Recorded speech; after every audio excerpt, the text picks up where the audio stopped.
Can y'all hear me? Y'all can hear me? Can y'all hear me?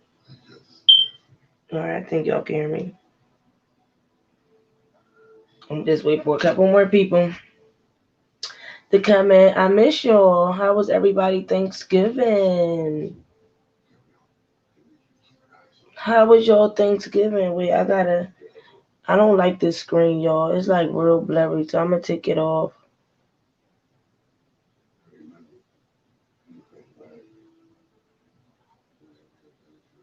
Y'all can see. Let me see. I got me a mic now, so y'all can hear me. All right, if y'all see me looking down at my shirt, it's because I'm talking to the mic. Wait a minute. So don't look at me like Jazz talking to her shirt. Let me make sure I got this. In a minute.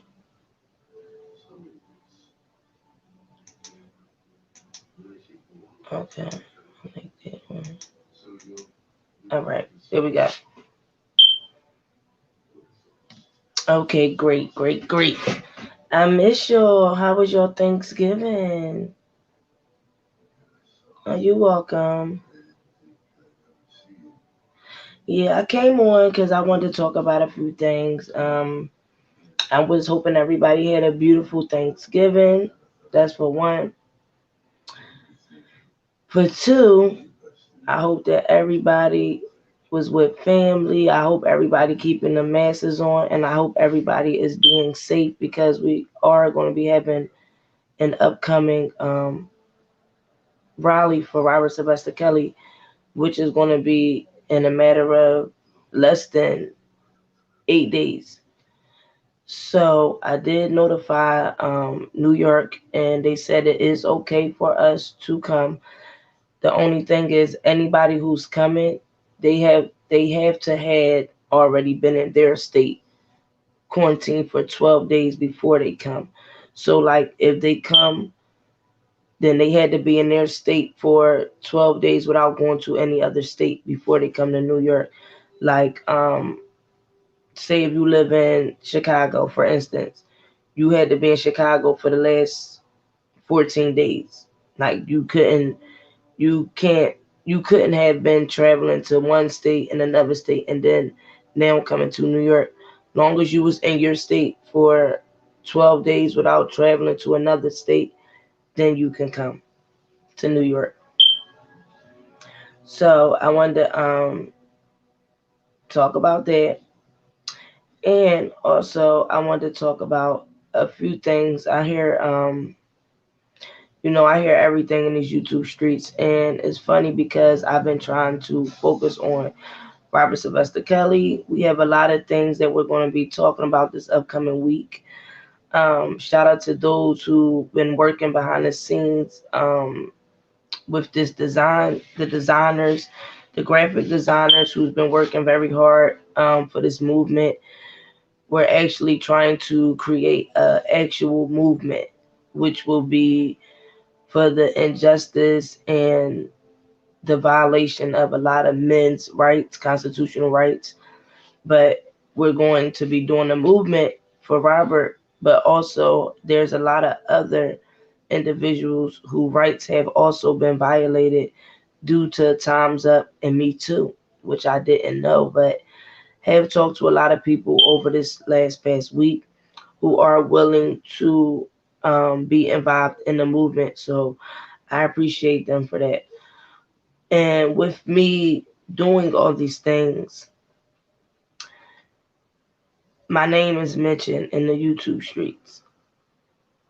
I don't understand why. Um, I don't talk to no other bloggers. I talk to my subscribers. I talk to Robert Sylvester Kelly supporters. And there's only a handful of those who I associate with outside of YouTube. It's only a handful of those that I text outside of YouTube. So I'm really kind of confused of why my name is mentioned. So it was told to me that my name was mentioned and that a Pacific blogger was like, if I see you over in Jazz's chat, you can't be over here. I'm gonna block you. So basically, was out there telling people, grown individuals, who chat they can support and who channels they can support, and that if they come to my channel, that this particular blogger told them that she's going to block them. Let me make this clear. You can't tell a grown person where to go, who to support. That's for one. For two, most of these people on YouTube, on the R. Kelly side, is on YouTube to go to different bloggers to get information about the case. That's two. Three, most of these subscribers, again, are supporters of Robert Sylvester Kelly first. And then they supporters of, whatever blogger or whoever they see that is supporting Robert.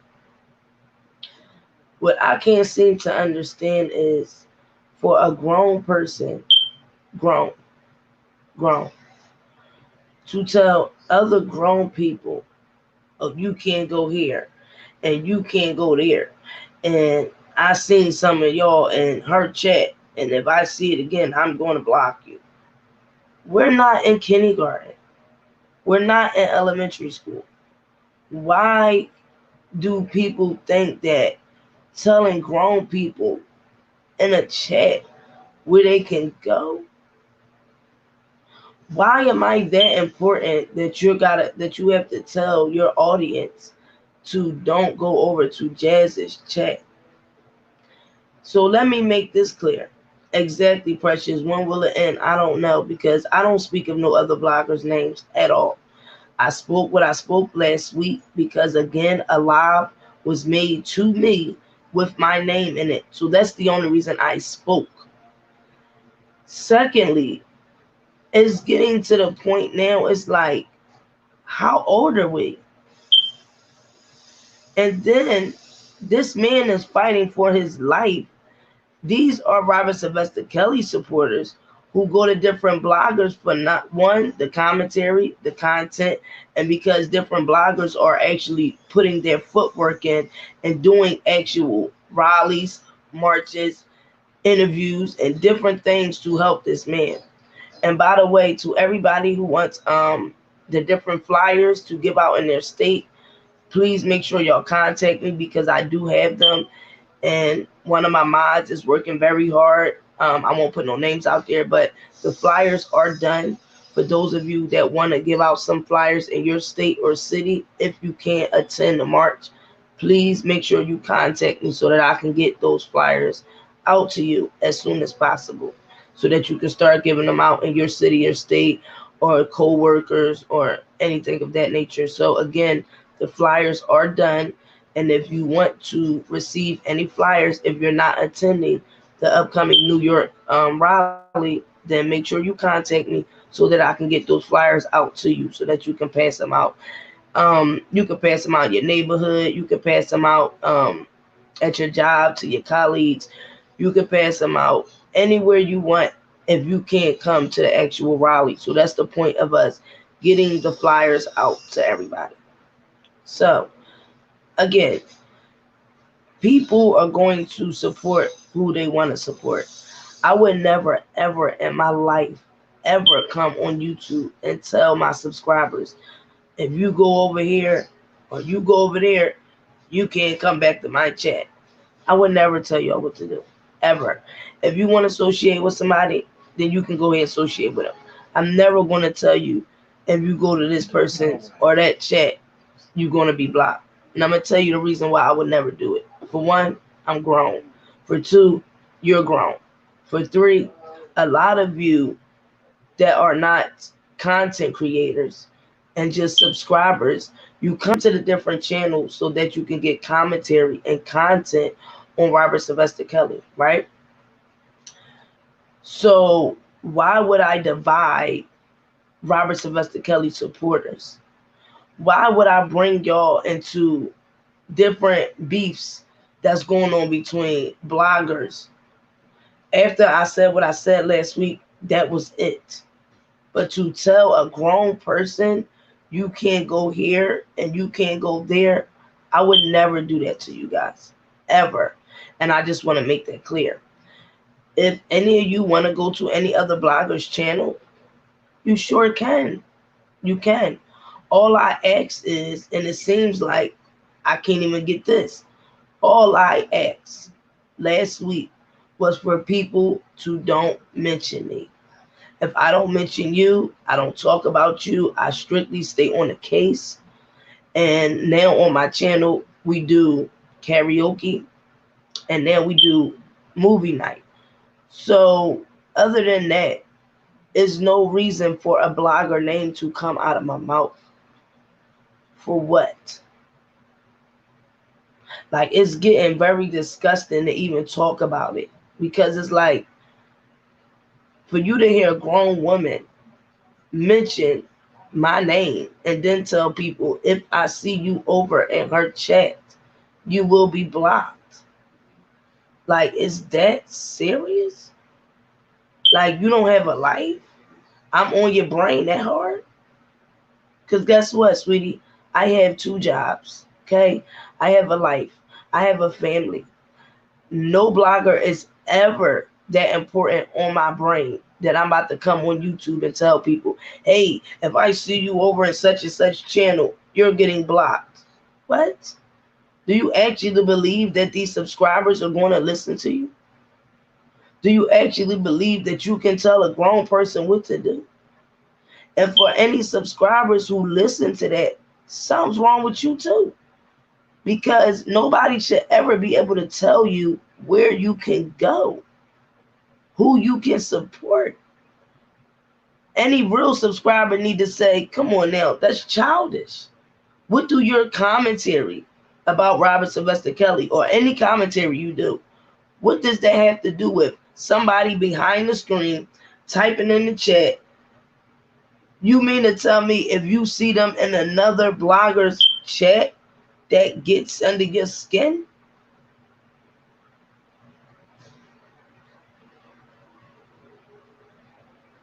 Exactly, Miss Carter. If you're for Robert Sylvester Kelly, why would you sabotage anything that benefits him? And that's straight up. Why would you try to divide and conquer? That's why I said a couple weeks ago, this is way past R. Kelly now. Like, this has become people's personal issues, people's personal problems. Who cares? Who cares? And I'm going to just keep this straight up. You really telling people in the chat that you never even met nor seen that they can't go to this chat and that. Do you really know who behind the screen names? Except for if you meet the people outside of YouTube or if you talk to these people. But other than that, you don't even know who's barely behind the screen names. All you see is individuals in the chat that's typing. Now, if you don't have a relationship with them outside of YouTube, how can you talk to a screen and tell screen names if I see your screen name in another chat but really said my name? Knowing that I am a heavy supporter of Robert Sylvester Kelly, know that I talk to a lot of individuals from his inner circle that can help us get these marches and rallies together to help us get the information out there.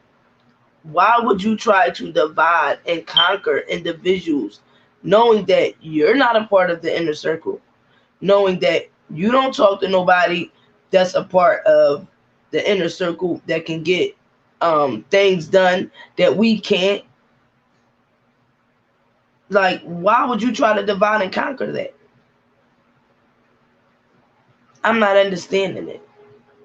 If I'm wrong, somebody tell me that. But I have not said this young lady's name at all. At all. And I'm not going to put the blogger out there, but I just talked to another blogger about 2 or 3 days ago. And this is what we were talking about. Like, when is it going to end? And this particular blogger that I was talking to, this blogger goes to other people's channels and all that. I never not once told this blogger, oh, you can't go over there because you talk to me. No, Because just because the person have a relationship with me might have a different relationship with a person that I'm not talking to, but I'm not going to stop that. Like, when is it going to end? It's like,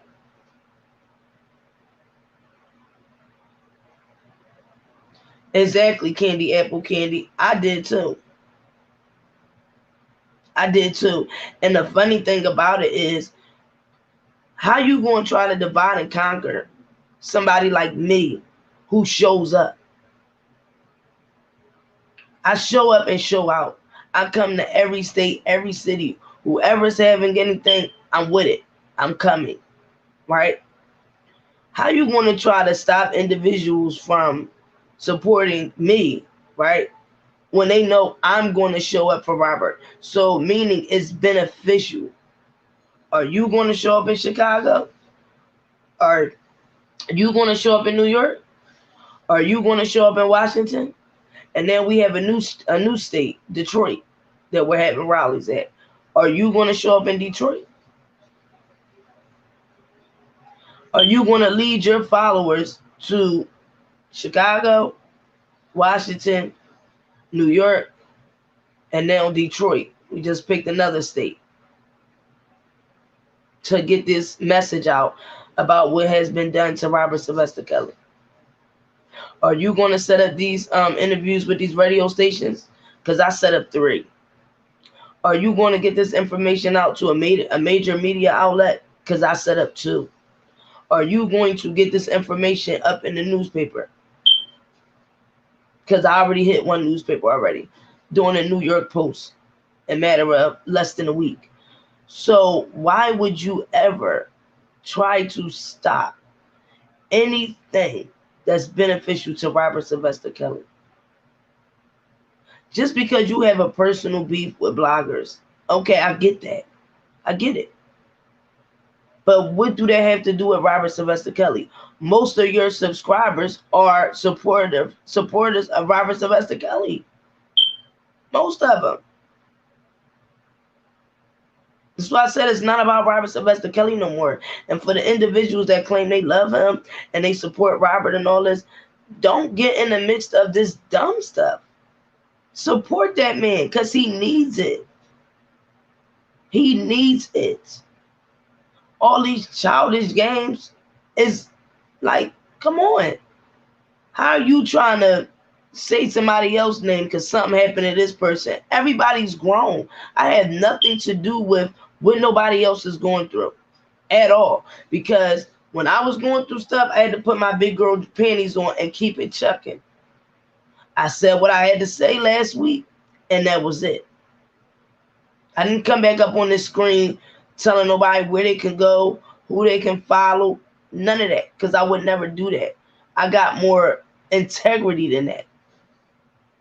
To ever come up on the screen and tell you, don't go follow this person. Don't go follow that person. Oh, you better not. If you do, I'm going to block you. And any grown person that listens to that, they're crazy. That's crazy. And like I said, who are you talking to? Screen names? Because this person herself seen that I show up. Yeah, I'm coming across state lines and all that for Robert Sylvester. I show up. So who are you really talking to when you saying don't come over to Jazz's chat, and if I see you, I'm going to block you? Because half of these screen names that you're seeing, have you ever even met those individuals? And then go and say, oh, I seen some people that's still over there in her chat, and that's on them. Yes, because they support Robert Sylvester Kelly, and they want the commentary. They want the content. They want to give up ideas of ways that we can help this man, different things that we all can do. It's not about nobody being best friends, clicking up, no teams, none of that. It's strictly about Robert Sylvester Kelly. And if you support Robert the way you claim you do, then why would you try to divide and conquer? Make that make sense. Make that make sense. This man fighting for his life. Make it make sense. Like, I ain't never get on my page and ever tell any of y'all, don't go support this person, or don't go to this person page. What do I look like? Like, I don't get it. I don't get it, y'all. I don't. And it's sad. It's very sad. It's very sad. And at the end of the day, this man is fighting for his life. When is people going to get that? And right now, he knows everything that goes on in these YouTube streets. And it's sad that the negative stuff have got to him. And people have told him the negative stuff. So now that man got to think about that on his mind. He already think about everything else. But now he got to think about how people allegedly claim they supporters. But on YouTube, it's all this drama, all this back and forth, this, that, and the third. Come on. And like I said, anybody that's out there putting their footwork to the ground, supporting this man, I respect anybody. I don't care. I don't have to like you. You don't have to like me. But if they out there supporting this man, kudos to them. But if you just sitting up on a screen calling shots, your words ain't getting too far. Because you're doing a whole lot of talking, no movement. None. And this is why I don't come on YouTube to say a lot of things and locations anymore, because it's crazy. It's crazy. The people who you think support Robert, now I'm questioning it. Like, damn, do they really support him? Or did they use this man's name for gain to build channels up? And once they channels built, they like, oh, I don't need him no more. I ain't got to worry about no movements and going to marches and none of that.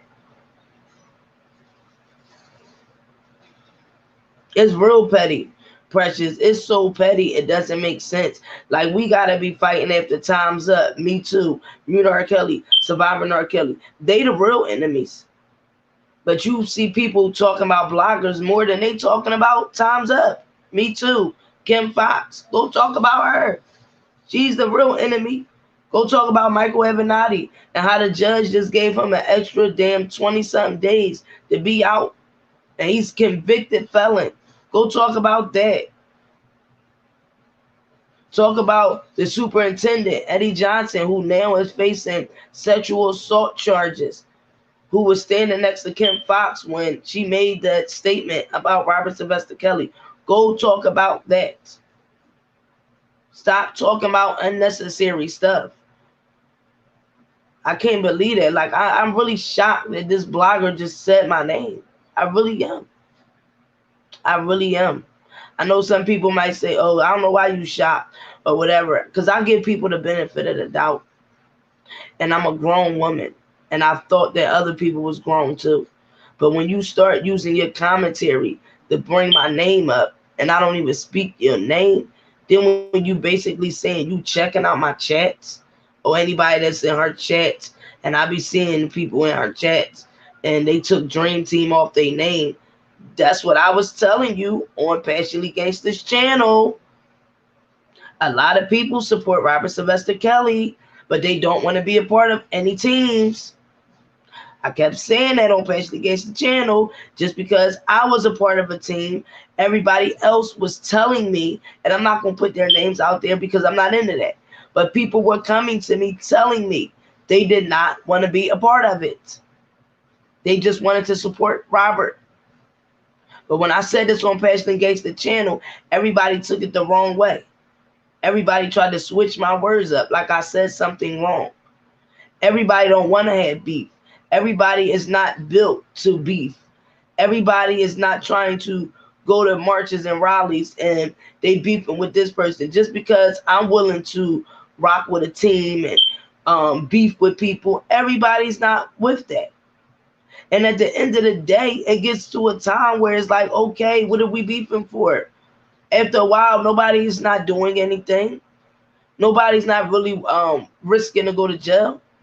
Nobody's not really risking to get hurt, because that's what's going to happen. That's what's going to happen.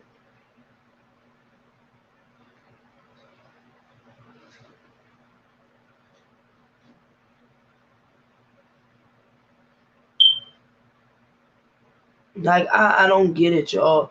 And like I said, I have been doing ever since I had my channel. I have been respectful to everybody. How many bloggers come over to my channel, ask me, "Hey, can I come up on a panel?" You sure can. I drop the link and let them come up, say what they got to say or whatever, and then try to support everybody. I know it's not about the money, but I have supported bloggers with money. No other blogger supported my channel with money. No cash apps, no super chats, none of that. But I didn't go in the corner and cry. I supported them though, because I wanted to see them grow. And I knew that we all were on the same page, Robert Sylvester Kelly. So if I see you do good commentary, yeah, I'm a cash app you. Yeah, I'm a super chat you. If I see that you have a members only channel where you got to sign up as a member and pay, yeah, I signed up for people's channels, both of my pages, and pay the fee every month. But I don't get how I go from doing that to now bloggers, the same people I supported, really can come on YouTube and tell people don't go to her chat. Like, make it make sense, because it ain't making sense to me. It ain't.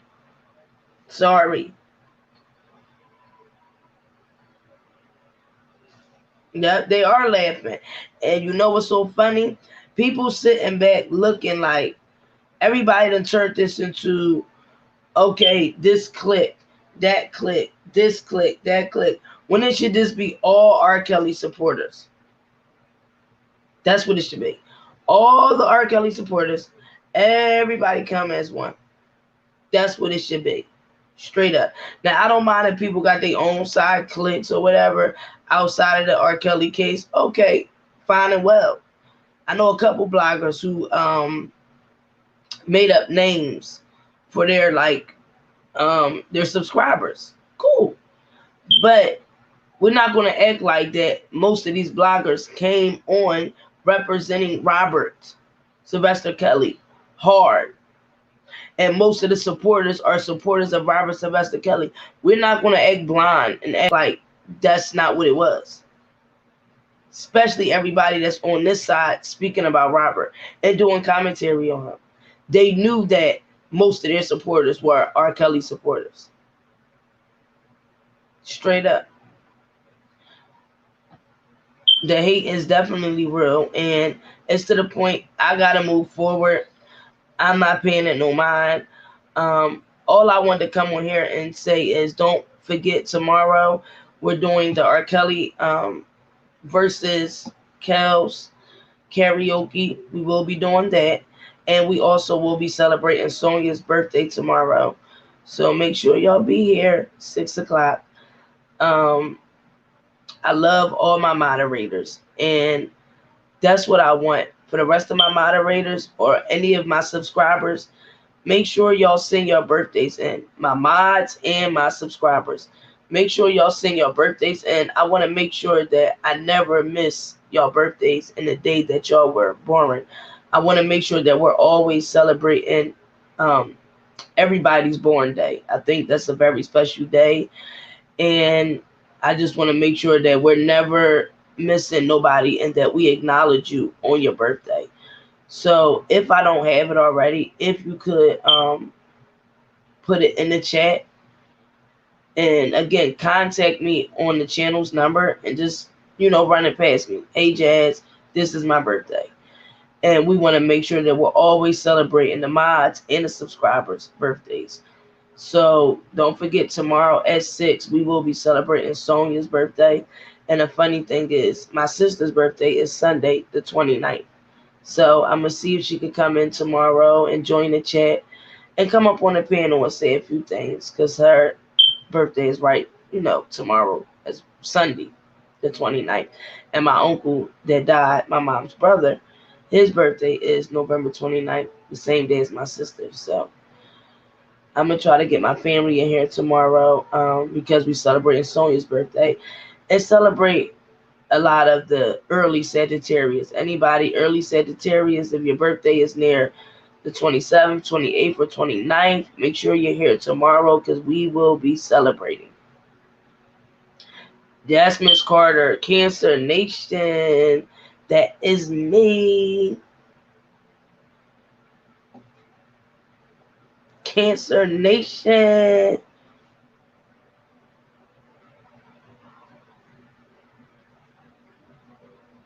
Yes. Precious said, you didn't say anything wrong. They just took in negativity, but you were only speaking what was told to you and nothing. Thank you. But you know what I noticed too, Precious?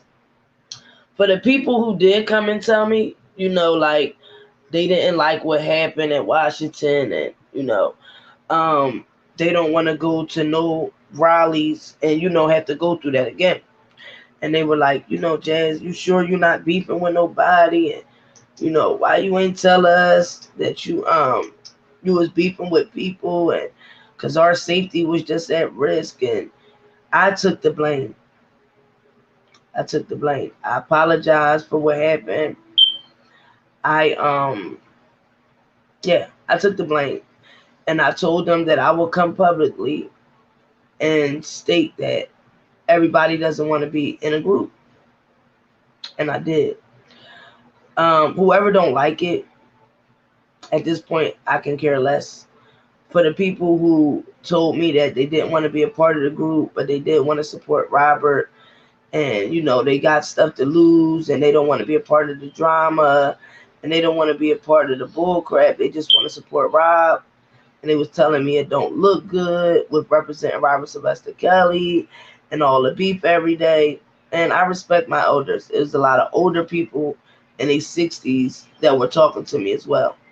So I kept my promise. I came public and I admitted that just because I aligned myself with certain individuals, everybody didn't want to. They didn't say that they didn't want to support these individuals. They said they didn't want to be in the bull crap, the beef and stuff. So regardless of how people felt about the live, everybody's not coming forward and saying what they tell me. I have talked to people behind the scenes, and they say the same thing. Jazz, you didn't do nothing wrong. These are people that they talk to that have told me the same thing. For the people that was coming at my neck and, oh, we don't need her and all this, well, people who they associate with have already came to me and told me that I didn't do nothing wrong. But if they don't want to come publicly and say it, I'm fine with it. I know what they told me. I wish people would come publicly and say it, but it's like, for what? For what? Because, see, I could call the bloggers I talk to. I could call the subscribers that I talk to. Like, hey, can you come forward and, state what you told me? But why? People going to have their own opinion anyway. People going to say what they want anyway. So why am I coming to fix it? I don't get it. Let me see some of your comments. Like this, I will be here. Thank you, Precious. There you go. Those groups. That's a fact. If they support Robert Sylvester Kelly, they should be one accord. Can't see women, y'all. It's kind of little. Yeah, you're right. You said if they support Robert Sylvester Kelly, they should be on one accord that's focusing on Robert Sylvester Kelly and leave the BS behind, right? But it's like I said last week, for everybody that signed up for Traderia, I appreciate my team. Everybody is working behind the scenes, learning how to trade every day. This is their second week learning. I have some people who just signed up at the end of this week that just passed, and now they're on a roll to get this money. Okay, you're talking about thousands and thousands of dollars. Even when you trade thousands and thousands, the highest you can get now is $1 million a week. $1 million a week. It's not a game. So when I see the drama, it lets me know you got too much time on your hand. Because if you're busy working and getting money and trying to do better for yourself and be productive, what time do you have to be in a mess? What time do you have? Because I don't have it. I don't have no time for it. Nope. And I will not entertain it. Every day I'm not coming on my channel to entertain it. I ask politely for bloggers to don't mention my name, but I know that's gonna go in one ear, not the other. But I'm asking very politely, please don't say my name. Please don't do it.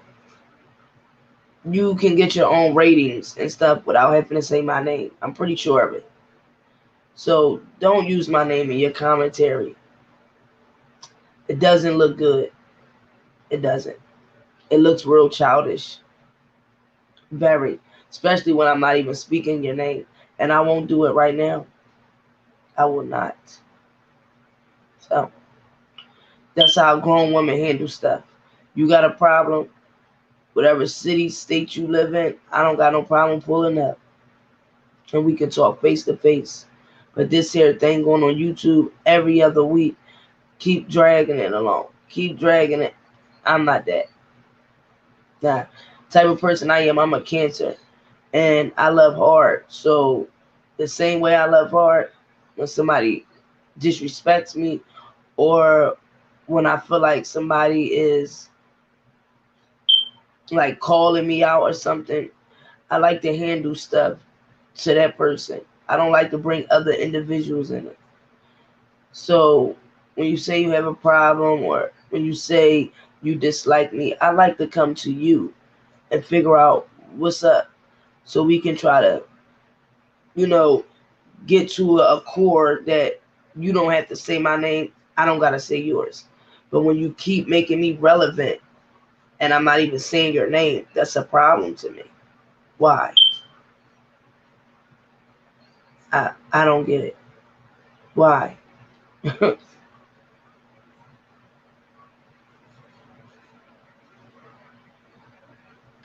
Exactly. And you know what I think, Precious? The reason why people not coming forward to say what they told me is because of what I'm saying. They don't want to be in the mess. So they don't want to come forward and say, hey, yeah, I was one of the people that told Jazz that, or I was one of, because they know that for one, nobody's not going to just respect their opinion and walk away. For two, they're going to have to go back and forth on YouTube. So I hope everybody respected me, that I didn't mention their names and didn't mention what they said. All I did was go passionately against the channel, and I said the subscribers. I never said just my subscribers. No, R. Kelly's supporters said it. That's who said it. It was amongst us all. And people came at me, and I respect everybody's opinion. And then women and men that's older than me that said it doesn't look right. If you are advocating for Robert Sylvester Kelly, it does not look right every minute to be involved in drama. You can't advocate for this man and then 2 days later you on the internet like, oh, what's up? You try and rumble, da da da da. So I thank those people for also letting me know, like, that's not, and for two, it's not ladylike, because especially when I'm going to bat for these individuals, okay, it doesn't look ladylike on my behalf for me to go to bat for these people, willing to fight, um, go at anybody, willing to go to any city and state. I don't even know what people saying when they not with me, but I'm still willing to rock out with you. And didn't even know that people was saying things on the live before they got to Washington. With me not even knowing that, I still was rocking out with people. But where it makes me look stupid at is I'm willing to go the extra mile for other people that they're not willing to go for me. That's where I had to check myself at. Nah.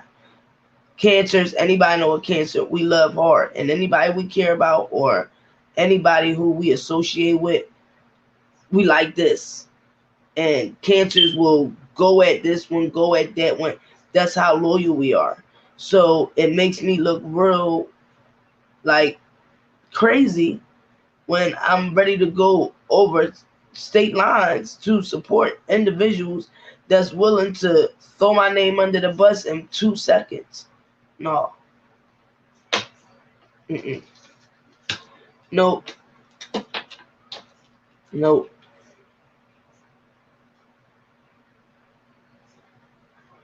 Yep, exactly. And that's the thing. I have moved on, but I got a call today. Another call. Hey, Jazz, I'm just calling you to tell you someone's bringing your name up again. I'm like, what? No. First thing I said to the person, and they in the bushes, I'm not gonna say their name, but the first thing I said, no, ain't nobody say my name. I'm like, no, she wasn't talking about me. Until they sent it to me, I'm like, oh my God, they really would. Because I'm thinking, like, ain't nobody that childish that they gonna really get on a platform and say, don't go over to Jazz's channel. Like, for you to even say don't go over to any person's channel, it's crazy. That's crazy to me. And to me, it's stirring the drama up again because you know that people are going to react to your comment. Especially when you up here trying to divide and conquer the supporters. Don't do that. Because if you got an issue with me, you deal with me. You deal with me. Again, you deal with me. Why bring the supporters in it? Why do you need a team to deal with me? Why do you gotta pass hate against other supporters to try to hate me? They didn't have an issue with me. You do. So why you can't deal with me? Tell me that. I don't get that. Why do a grown individual have to team up with people that's in the chat, screen names, to run around YouTube and hate me and dislike me? Why you couldn't just step to me yourself and deal with me yourself? Why did you have to recruit other people to make them hate me and dislike me? They didn't have a problem with me. You do. So who does that? You can't deal with me on your own? I would never tell other grown people don't go in your chat. Never. Ever.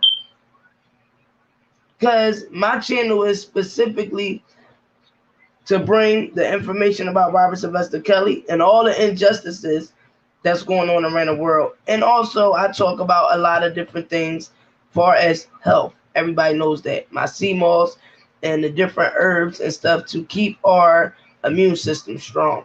Yes, I go in about the health. And I also talk about a lot of things far as the medical field and what I learned in school about different behavioral problems, different anger management problems. I touch all that. So outside of that, I'm never going to bring inside my commentary to say, don't go over to this person's channel. Don't go over to that person's. Like, what?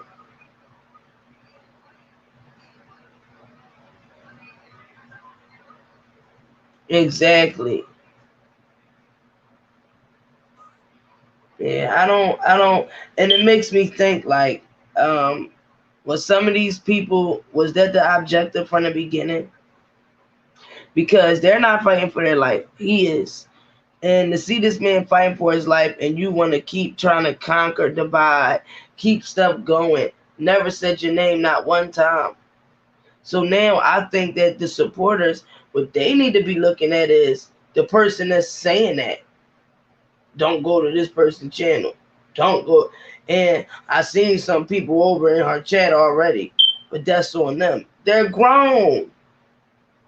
They are grown. Repeat that. They are grown. So I'm not gonna give it too much more of my time to talk about it. That's what I had to say far as that. And don't forget tomorrow. I know it's late, guys. Don't forget tomorrow we're gonna be doing the R. Kelly versus Kels, and it's Sonia's birthday. I wanted you guys to see something. I'm gonna try to pull it up.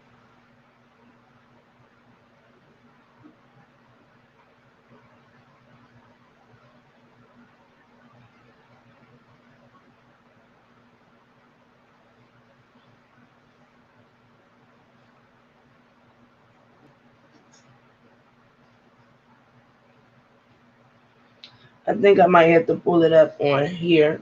So give me 1 second, y'all.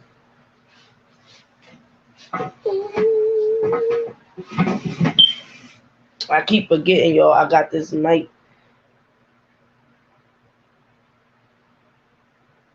Give me 1 second.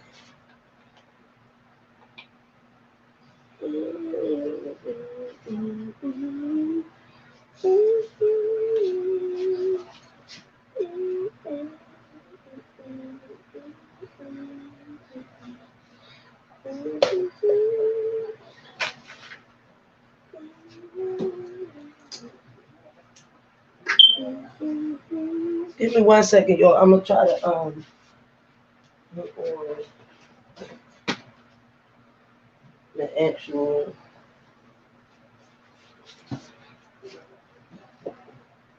Okay, give me 1 second. Ah.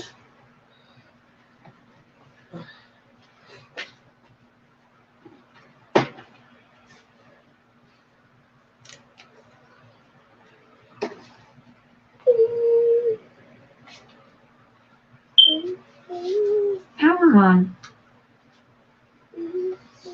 HDMI 2.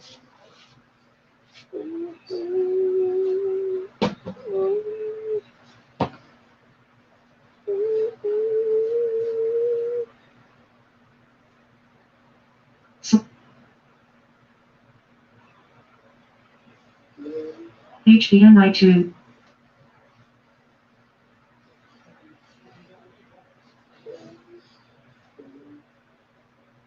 HDMI 2.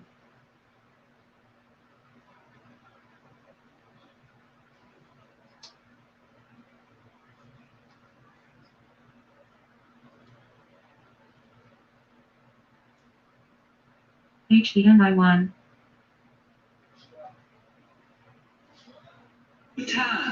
He will exalt you. I am Joel Osteen. Mute.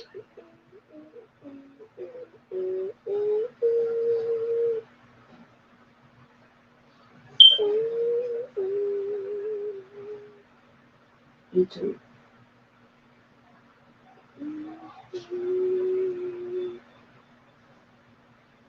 Okay, y'all. Give me 1 second.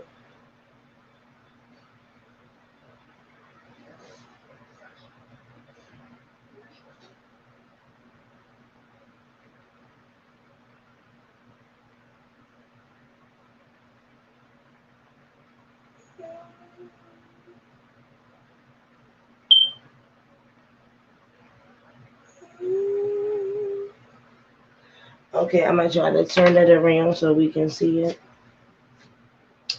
Because there's a couple things that Barbara says in this interview that I just want to touch bases on.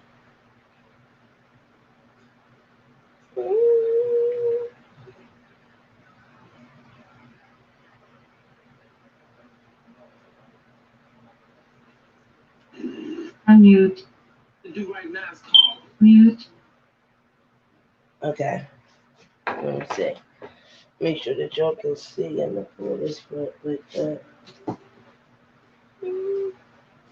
Alright, y'all. Wait, I just gotta turn it. I probably gotta turn my light out so that y'all can see it clearer. Wait, let me make sure that my tripod is not on it. Wait a minute, y'all. Ah! That joint stuck on my foot. It hurt. It's so bad.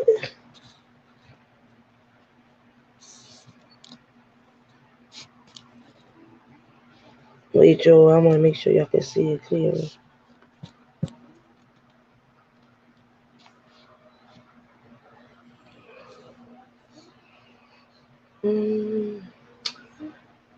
Can y'all see it good?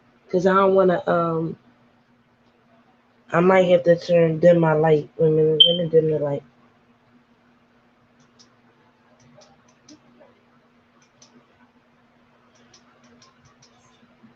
Can y'all see it? That's what I was about to do, Precious. Yeah, that's what I was about to do.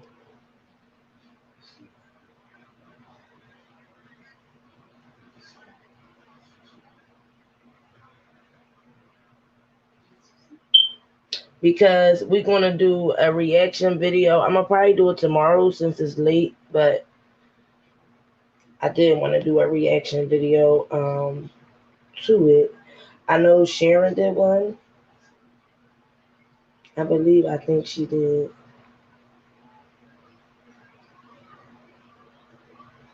But I don't know if you guys remember, but Jen was also the same one who testified against Robert in 2008. Yeah, and she actually said on the stand that it was Robert. Terry, Unmute. okay. You ladies worked for R. Kelly for quite a while, all right? And it was during Volume up. And both of them didn't work for R. Kelly. and so Just I'll leave you Jen. ladies. I don't want to speak. You have been advocates. You wanted you're calling for his release. You feel that he is innocent, and I just kind of wanted you to unwind your story because you didn't get much time in the surviving R. Kelly documentary done by R. Kelly. Can you guys see? Done by time. Okay, on R. Kelly. Okay. On our camera. Yes, on R. Kelly. And so I've always wanted to hear more from you, okay? Because I kind of thought you were coming from a non-biased position, you know? And so I'm happy to have you here. I'm glad I caught you ladies because I know that you are very, very busy right now. With kids and work and things like that. And so, Jen, we can start with you. If you could just tell the audience who you are before we dive into some details that have not been out. Volume up. Giving your time working for our children. So, yeah, we can start with you. Introduce yourself and Lizzie. Okay. Okay. My name is Jen Perryman Emmerich, and I was an intern for R. Kelly starting in 1999. I interned at the studio after Lindsay got hired. I wasn't sure if I wanted to be in the music industry, and Rob gave me an opportunity as an intern to see if it was something that would be for me. Okay. And then eventually I became one of his personal assistants. And then I did not see the longevity in that as a career, mainly because, and I'll just be honest, mainly because his wife at the time was very difficult to deal with. We're talking about And she would, okay. yeah. So that's ultimately why I quit. But Rob was always wonderful. He was very professional, a great boss, and also became a good friend. And so because we'd always worked so well together and just got along, we continued our friendship over the years. And first we stayed in contact because Lindsay worked with him for so long.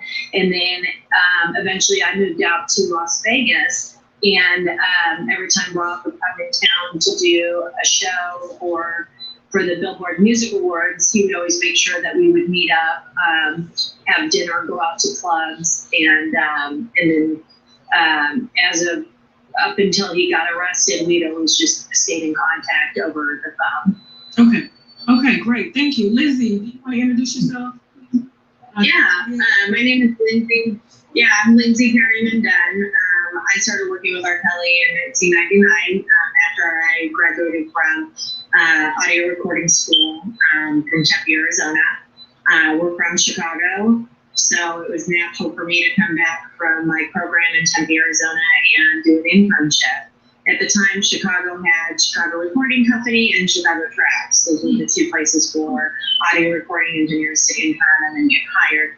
CRC, which is Chicago Recording Company, they had a reputation for not hiring their interns, Okay. where Chicago Tracks had a better history. So that's the entire reason why I ended up at Chicago Traps. I began as an intern and, getting coffee, cleaning, studios, food runs, things like that. And then I got the phone gig. That was like a big promotion for me. So I'd be answering the phones at Chicago Traps during the day, and then intern on as an assistant audio engineer at night in Music One. So I did that for, I guess it was, I want to say, because it was like the summer. So I guess it was through about January. And Robert had been in Philadelphia recording with some artists on the East Coast, so he hadn't been in the studio a whole lot, just a little bit. And he called me one day because Lafayette, his music director at the time, thought that I would be a great addition to the R. Kelly team in his studio management aspect for Robert's studios that he had at Trax. He had music too, and then an office downstairs and another small studio. So he called me from Philadelphia and said, Lindsay, I want you to come work for me. I said, okay. And so we'll start now. So I did. I went back and Lafayette set me up in an office. And so I moved up. I worked with him on and off for about 8 years. I ended as my role as general manager was the last position I had with him. Okay. And I went and worked with other artists in interim. So I did Rakim, Nelly, Cash Money, B2K. I worked with A-Marie. I worked at Jack Records for a couple years, and then each time, whenever I was done with the gig, then I come back to the R. Kelly team. And so back and forth, and I go from Chicago to LA, back to Chicago, LA, New York. I lived in New York for a couple years, and then I left my job. I left with him. It was like 2007, 2008. Right at the time of the trial, and mainly because he wasn't recording very much. He was trying to record, but he wasn't getting a lot done. He was very stressed, and Chicago Recording Company actually called and offered me a position as their executive producer. So I made that change, and then down the road, because I had been in Chicago for so long, for the first time in a long time, while not working for R. Kelly, I was accessible. And so the prosecutor of Chicago came into my office at CRC with her baby, her brand new baby with her, wanting to visit with me. And so I did visit with her. And she had all these files of, women who had settled out of court with R. Kelly, and really felt that, the case, it was very important to her to win this case against R. Kelly. And that was with the alleged underage role with him. I had never seen the video at that point. And then after visiting with her, and saying, I had a subpoena, and I was forced to testify in the 2008 trial. And this was dealing with Shauna LaFleur, one who I guess we still don't have, tangible action in the video. But no, we don't. The trial was R. Kelly's. Yeah, and I was like 24, 25 when I testified.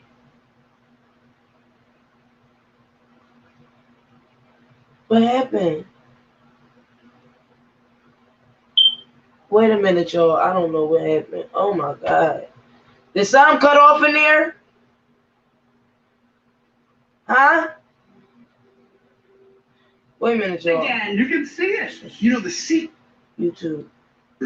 I don't know why I just did that. I told y'all every time we playing something that got something to do with Robert, it's always something. Don't never fail. So many people are trying to tell me to slow down. Seems like motherfuckers should be shutting the hell up and enjoy the show. All right, so we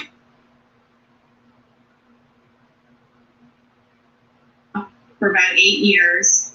I ended as my role as general manager was the last position I position as their executive producer. So I made that change, and I just want to say one thing to you guys real fast. Um, what's cracking me up about what she's saying? Can y'all hear me? Because I still got my mic on. I don't want to interfere with the. Just put a one in the chat if you guys can hear me.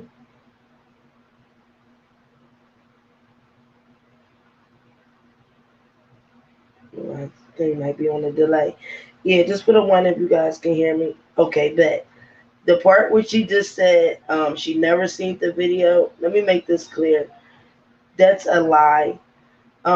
Jen and Lindsay was on the stand, and when they were investigating Robert before the trial came, she was going back and forth talking to the grand jury. She never told Robert why she still was underneath him and around him, and she never told Robert that they subpoenaed her. Now she's saying that they forcefully subpoenaed her to get on the stand. Nobody can force you to get on the stand and say that that's 100% him in the video.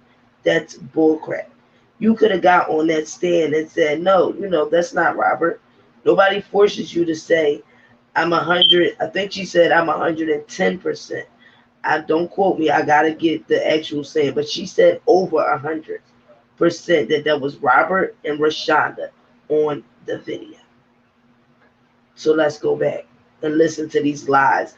I was at first taken up for Jen and Lindsay like last year. This when they was around Kip, but she's the first one that came out and said that Robert said don't deal with Dana. She's the first. They the first ones that came out and said Homeland Security said don't deal with him. They were dealing with Kip, and they were saying that Robert was making them advocates for him, and they were about to be the head of attorney, like all these things. Come to find out, it was not true. Robert doesn't talk to them. Now they know other people that Robert talks to, but a lot of things that they were saying last year was not true. Everybody was going over on Instagram, following her page, following her Facebook page, but come to find out, a lot of things that she was saying was not true. So let's finish to see what the lies is going to be, and then I'll do a reaction from the video. Down the road because I had been in Chicago for so long, for the first time in a long time, while not working for R. Kelly, I was accessible. And so the prosecutor of Chicago came into my office at CRC with her baby, her brand new baby with her, wanting to visit with me. And so I did visit with her. And she had all these files of, women who had settled out of court with R. Kelly and really felt that, the case, is very important to her to win this case against R. Kelly. And that was with the alleged underage role with him. I had never seen the video at that point. And then after visiting with her, and I said, no, I had a subpoena, and I was forced to testify in the 2008 trial. And this was dealing with Shauna LaFleur. One, I guess you still don't have, tangible action in the video. Well, no, we don't. The trial was R. Kelly's. Yeah, and I was like 24, 25 when I testified. They threw me in a room. When I got to the courthouse that day, they threw me in a room for like an hour or two with the sex tape on a loop. I was forced to watch it, and then they brought me directly on the stand. Yeah. And pornography. Yep. Wow. Yep. Okay. Interesting. I didn't know they got started like that. Okay. Yeah, on a loop. On a loop. Did have just shown you a picture? Like, hey, is this Yeah. Yeah, okay. Well, that's the thing. So you do that to somebody, and then you usher them into, court, and it feels like you're at somebody's funeral in that sense. Vulnerable. And I had nothing bad to say about R. Kelly. They asked if I thought the girl was in the video, was Rashona, and I thought it was because of the cheekbones of the girl. But now that I've, gotten older and I have training in healthcare, that was an ignorant statement to even make. Why? You can't be sure, because you can't be sure of somebody in a video, especially nowadays, unless you were there to watch the video being made.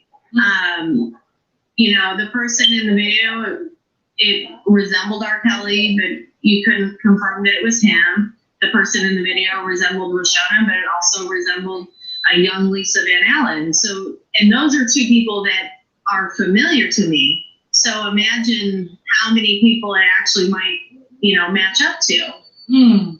You know, a lot of people have similar profiles, things like that. And I have been privy to the media, you know, newspaper articles, the prosecution, you know, coming to my work and just laying out all this information that was biased and one-sided.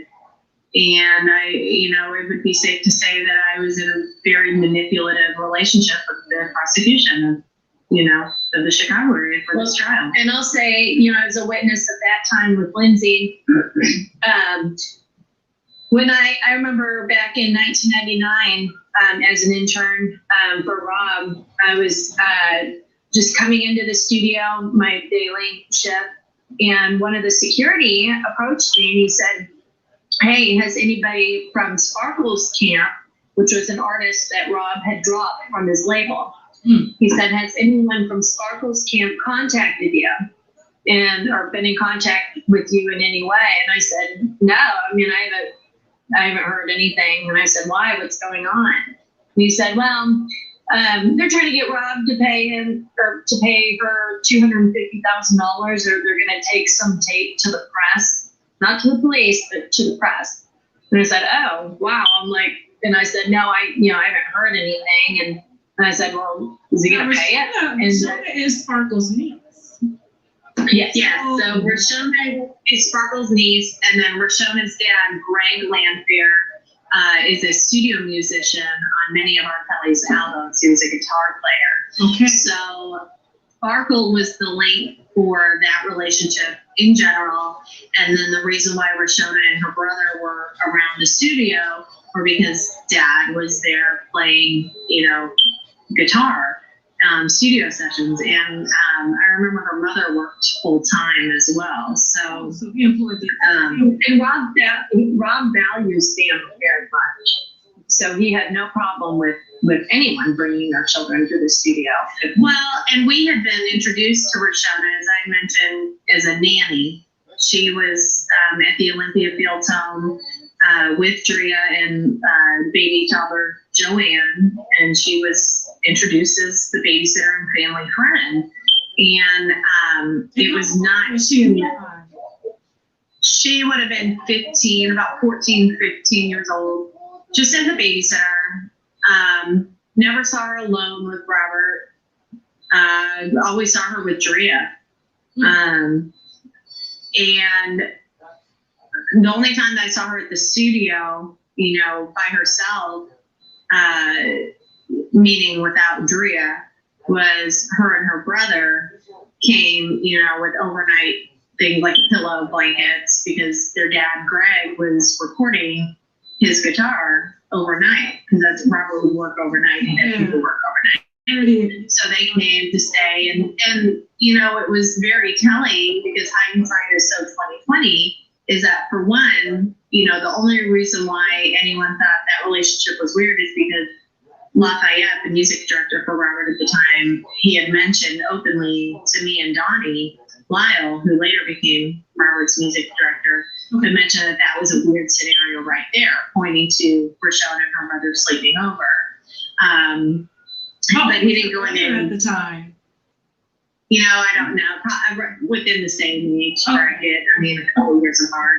Okay. So it would, Like you know, Michael Jackson situation, he should have. Well, yeah. He is sleeping. And that's probably what he was associating. Well, he was either associating that, or he was saying these kids should be in bed because it's a school night. I mean, there's so many different scenarios, and that's where, you know, like they say in the Bible, I mean, you're not supposed to gossip, you're not supposed, you know, because all of a sudden it plants these seeds that can be negative.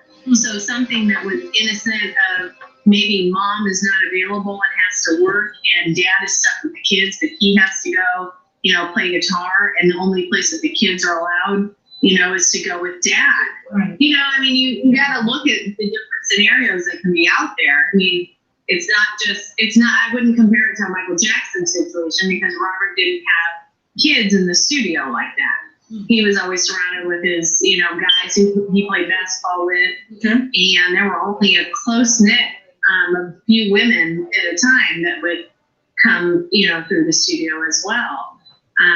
But Lafayette's thinking probably would have kind of just came from that Michael Jackson scenario and then started a whole. See, but again, Jenny is assuming. Jenny has no idea. She wasn't there. She's going off of something I just stated to you, and Lafayette stated that to me. I didn't think anything of it from that moment that Lafayette said, because I had already seen so many people around the studio hanging out, and that, for instance, a Chicago cop who had gotten off of duty, who was a friend, came to the studio to hang out, and Robert wasn't available. He would play basketball, so she ended up falling asleep in a lounge, until he came back. And it was like 3 a.m. I mean, it wasn't unusual for people to stay the night there. It just wasn't unusual. To have kids there, yes, that was unusual. Rashona stuck out because her and her brother were the only kids besides Al Jorgensen, who was in a band called Ministry. His daughter and her wife, and his ex-wife, Patty and Adrian Jorgensen, they lived downstairs in Al's old office. And so she was a teenager that was at the studio all the time too. And then Vince Lawrence, who is known as the godfather of house music, he was also a co-owner of the studio. And his family, or wife, and his stepdaughter would come and visit him at the studio. To a lot of people, but my point is that I had to go through the trial. Robert and I, we did not keep in touch for about 2 years.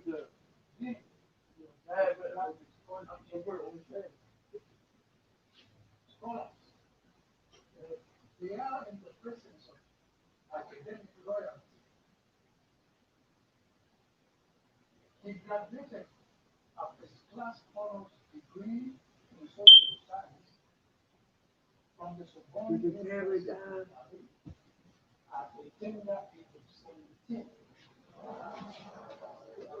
of 17. Wait a minute, y'all. I don't know why it's pausing. Why is it pausing? What's wrong with the cable?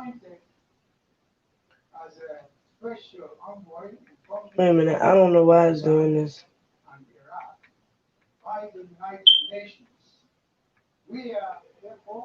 Why is it doing this? And that's to his own fault, because it's really come to bite him every single time. A lot of people portray Robert, take advantage of him, and he's allowed it in the past. So with the women, I've never seen anything except him hold them in the highest regard. I mean, any female that was around Robert, they got rock star treatment. He didn't want any of his homie guys talking to the women, because the guys were not, they come from all parts. You didn't want anyone trying to hit or do something goofy, or, like I said, Robert didn't ever have time for drama. So he just nipped it in the bud. Just not going to talk to these girls, and girls don't talk to these guys. We're just not going to do that.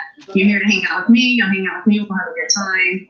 And that's how he, when I watched the first Lifetime documentary, I didn't see it when it first came out, because I just didn't have interest, because everything I've ever read about Robert didn't match up to what I had experienced working with him. Now, working with him was never easy. We were very busy, and he was always doing some really, really big things. So I'm not sitting here saying that Robert is a perfect person or an angel, or, or doesn't have a mean streak in him. No, he can be a stressed out, hardcore boss in the sense of job done. Let's do this. He's fired people, and then he's hired people, just because like Jenny, for instance, she was hanging out with me because I was working there, and he said, hey, why don't you help your sister and be an intern, and so, and he did that a lot with people. and his managers, you know, took advantage of him. You know, eventually, I mean, there's a reason why he doesn't have as much money as he should. I mean, it's a sad scenario, you know, when you look at the whole picture. But the women, I mean, I didn't recognize half of them. Okay, and they were saying that they were around the time period that I was around. And I was exposed to all of his, you know, people and guests. Then, you know, there was one down. Right, I was in the studio, my office. When he moved his studio to his home in Olympia Fields, my office was at his home. You know, when he traveled on the bus, he and the family were in the back. I stayed in the front of the bus, the same bus. When we traveled, you know, they'd be in a suite. My room would be right next door. I'd have breakfast with them, lunch with them, dinner with them. I mean, you know, I went to LA alone with Robert. He's never, you know, people say, oh, because she's white, not his type. No, you know, Robert had white women. He's dated white women. He never took advantage of me in that way. He did nothing but help progress, you know, my career and help me grow and understand the industry, not just in the music industry, but life lessons in general. And he would take it a point to mentor me, and he would do that with other people too.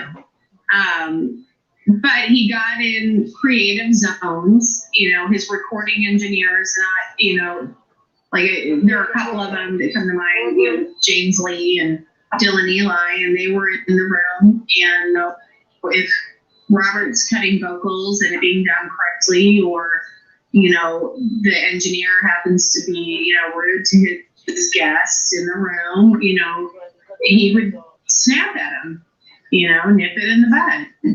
He didn't want to.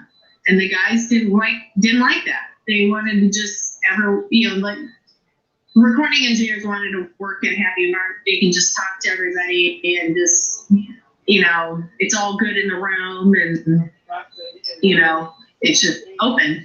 And it's not unusual because, like, I did work with them. I'm on a Snoop Dogg song.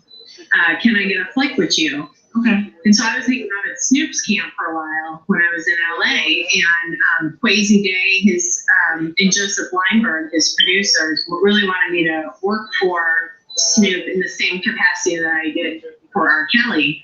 And when I was hanging out with Snoop, I mean, Snoop had the same dynamic as Robert did.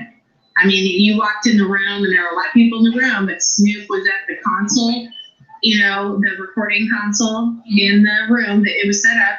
He's facing the console, music's playing, and people are walking up speaking to Snoop in his ear. You know, he's not like turned around being like, hey guys, welcome away. You know, I mean, that's just how it is. So there's sort of a balance. Yeah, and, you know, and you get that with CEOs, you know, I mean, at that last hospital I worked at, you know, I got to know our CEO, and he was on site, but he had a secretary, he made an appointment, and he had an office, you know, and it's that same, you know, lineup. It's just there is no secretary and there is no office, you know, with these recording artists. They're just right there. Are exposed to build their own boundaries and walls. And so, you know, Robert is someone, and I learned this when I went to LA. Robert, he keeps a close-knit camp. He does not run around with a bunch of celebrities. He was Chicago. He made it a point to build his business in Chicago. He had interest in LA, but he wasn't trying to live the Los Angeles lifestyle by any means. And so a lot of people are very curious. Rob was like an enigma to people. Whenever I was in LA, you know, and I was, you know, like when I worked with Rakim and, you know, the other artists that I did while I was out there, they all want to know what R. Kelly was like because he was so guarded. There weren't that many people that were exposed to R. Kelly. So it leaves a lot of opportunity for people to make their own opinion of him. It's easy for, you know, for instance, Jenny had talked about, you know, Sparkle, you know, making money and that there was a tape. Well, then you fast forward to when the tape lands at the Sun-Times, and the Sun-Times journalist, you know, writes the article about the sex tape and identifies the girl and finds the aunt. Okay, so if any of you guys are from Chicago or been to Chicago, how is a overweight ex-musician, journalist for the Sun-Times, able to watch a blurry sex tape and find the girl's aunt, call her, and bring her to the Sun-Times to identify the girl and then write about it. How did he pinpoint that it was Roshona and that Sparkle needed to be called? How? That doesn't make sense. So you They're saying really that Sparkle was not associated with R. Kelly. Okay, so you're saying that Sparkle was the one that sent the tape on because she was fired by R. Kelly and he refused to pay her $250. I don't know if she set the tape off. Okay. I can't say that. Okay. But my thing is that a tape existed that was supposed to be Roshona Lanfair, Sparkle's niece, underage, having a sexual encounter with R. Kelly. The tape doesn't go to the police first, it goes to the Chicago Sun-Times, then the police. But the journalist is able to identify the girl and call the aunt. All in a short amount of time, and then write an article on it. How, out of all the African American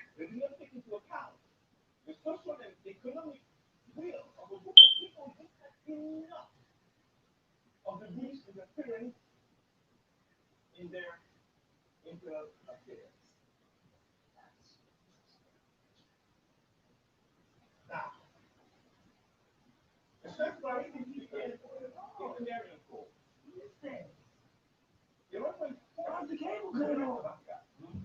Why's the cable cut off? Yes, it is. My whole thing keep cutting off.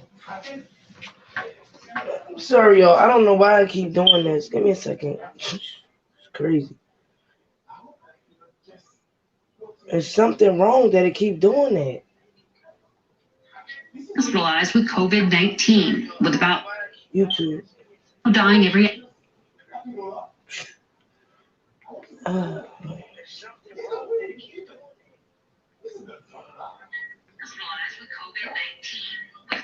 So many people are trying to tell me to slow down. Seems like motherfuckers should be shutting the hell up and enjoying the show. Wait a minute, y'all. I'm sorry. I don't know what it is. So we have Jen Perry. I gotta fast forward it.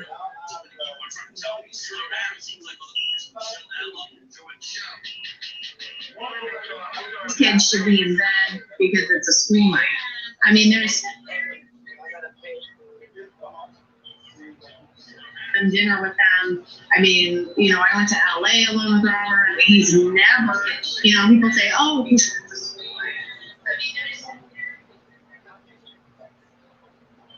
knew that he had been taken advantage of at this point so many times by Barry, because you hear, you know, the stories of his business, you know, that happened with Barry and why they had the falling out. But he still treated him with respect, still had him in the studio, played music for him, and then, you know, we never saw him again. It was always rumored that Barry had a vendetta out for Robert, that he was affiliated with a lot of really bad people, and that he, you know, his main purpose was to bring R. Kelly down. So, you know, you're dealing with that group, you know, right there. And then, like I said, the Sun-Times, it's just very odd that he was able to pinpoint this random African-American underage girl in a blurry video and know to call her aunt.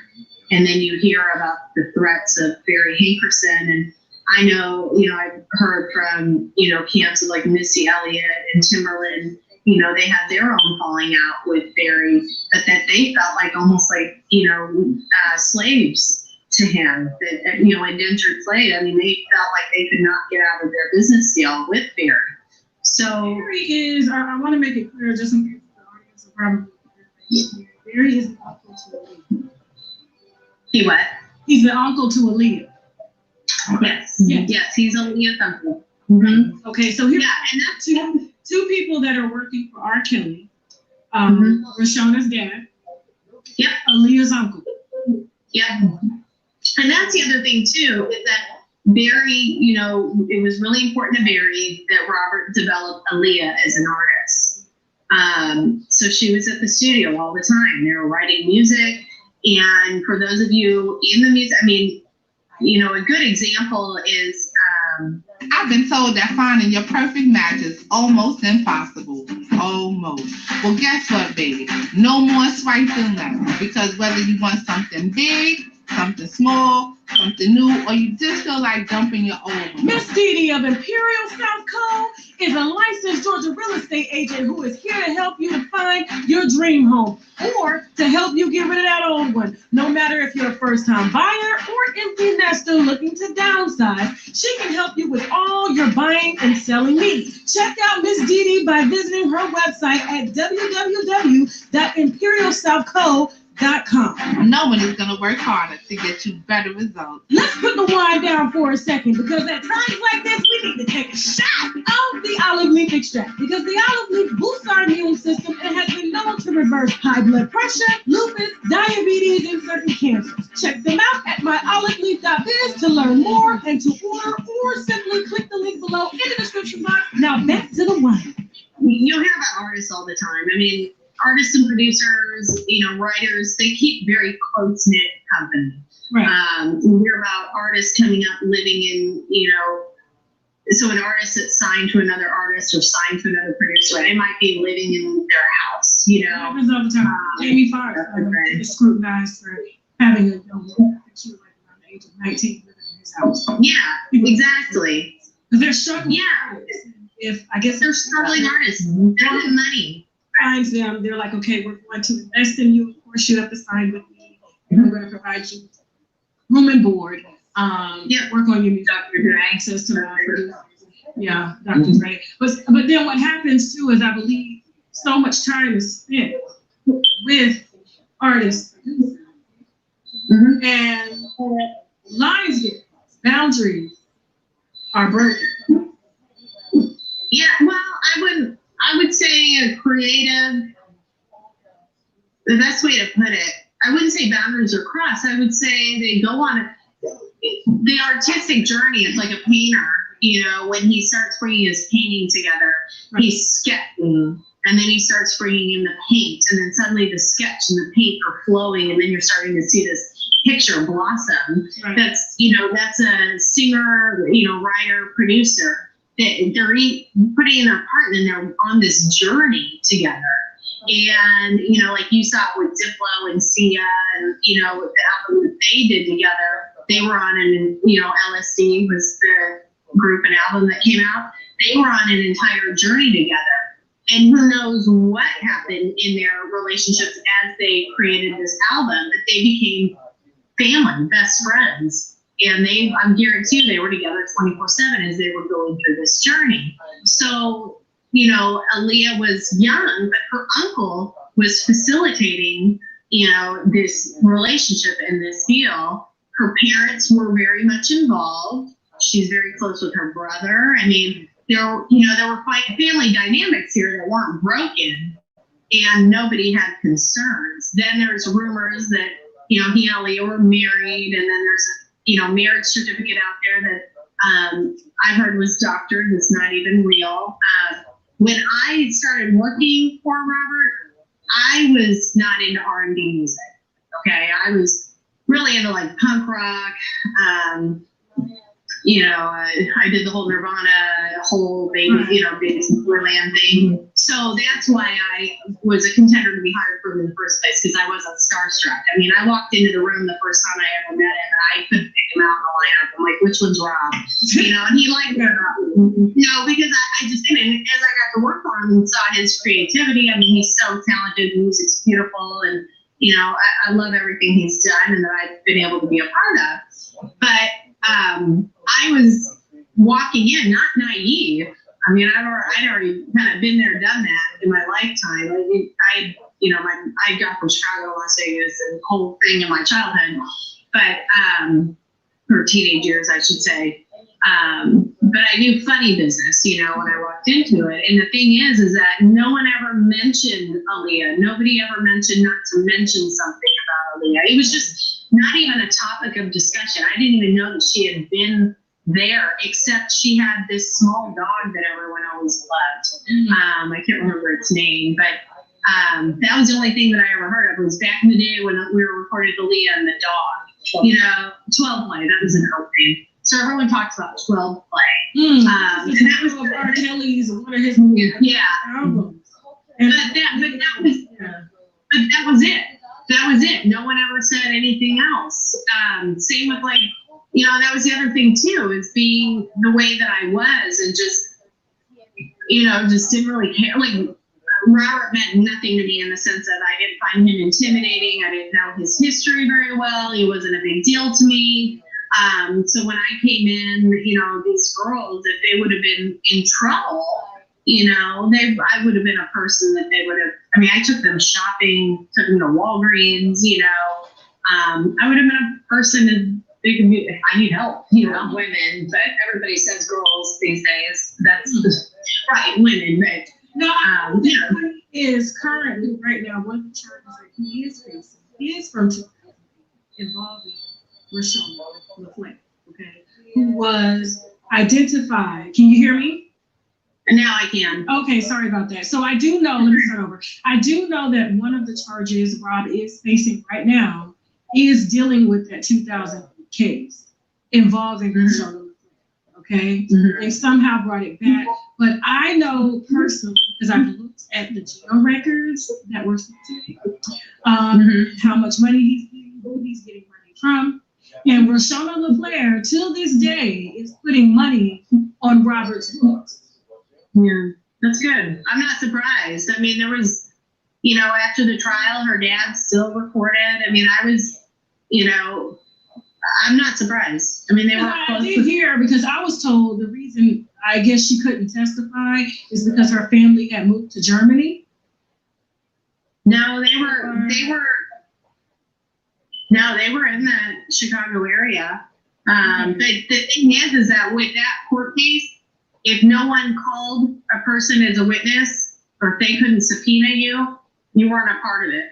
Okay. Like I wouldn't have been a part of that trial if I would have just happened to move, you know, when I left R. Kelly's care instead of staying at CRC, you know, I wouldn't have been a part of it. But because I happened to stay in town. Was Rashawn LaFleur the girl who he was on trial with for that sexual child pornography? Was she still living with R. Kelly during the trial? No. And during the trial, Robert was at Olympic. She never lived with Robert. Okay. That I saw. Okay. She lived with her parents in Oak Park. Okay. And she had a mom and dad, her brother. so she would have. I mean, she would come. There were like they referred to her as their goddaughter. They became very close. And both he and Andrea.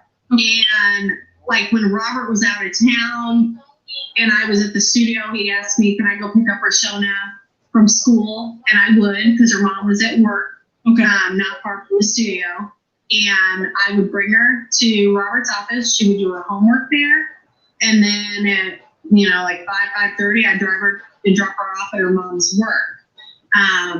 You know, and he wasn't even in town.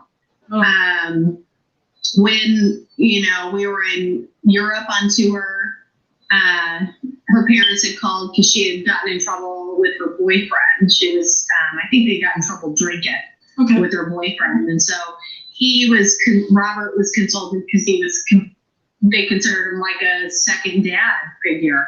And so he yelled at her about the dangers of drinking and being like boys, you know, while drinking. I remember that. We were, you know, on the tour bus. So it wasn't ever a thing where I thought, well, maybe there is, you know, I mean, it was never questioned. Anything, and so you didn't suspect he and Rashona had any sort of like inappropriate relationship whatsoever? No. Okay. No, not at all. With the consent of her parents. Yeah, I mean, there was never a weird scenario. You know what I mean? Like, there was never something where I personally walked away and went, well, that's weird. I mean, I never had that. And I was there for so long. You know, it always felt safe, comfortable. And like I said, Robert was very picky about who he kept around him. And the guys were all, you know, great. I mean, now the thing is that once you hang out with Rob, you know, like his guys, they go play basketball with him, and then they're go in the studio with him, and then he'd want an entourage around, so he wouldn't want the guys to leave, and they'd be with him for days, shower, Yeah, like that was a big thing. Yeah, okay. yeah, my choice. And but that's not unusual. As I went and worked with other camps, that's not unusual, and that's the thing with the women is that, and I don't know their names. None of the women were important enough, that I was busy working. I had my goals and things that I was doing. I would see some of the same women that were hollering at R. Kelly in LA, at the parties with, the not Dr. Dre himself, but, his artists and, just other events that I would go to, like Dub Magazine events that I went to and things like that. The Magic Johnson events that he had, like at Sony Pictures, and I just see some familiar faces that I'm like, oh, I saw her in Chicago with Rob. So there are a lot of the same women, around. And when I saw the Lifetime documentary, the first one, what really bothered me was all I could say was, oh my gosh, I've never seen that lady before, and what is she talking about? Like, that doesn't even make sense. That doesn't even add up to Robert's personality. And I understand, I have never been in an abusive relationship myself, but I've heard from victims that they can go through an entire relationship needing help. They have that like sign where you put up your hand or whatever. So there's that. Or people going through a relationship and then later on looking back going, that wasn't right. Wow, I was abused or I was manipulated.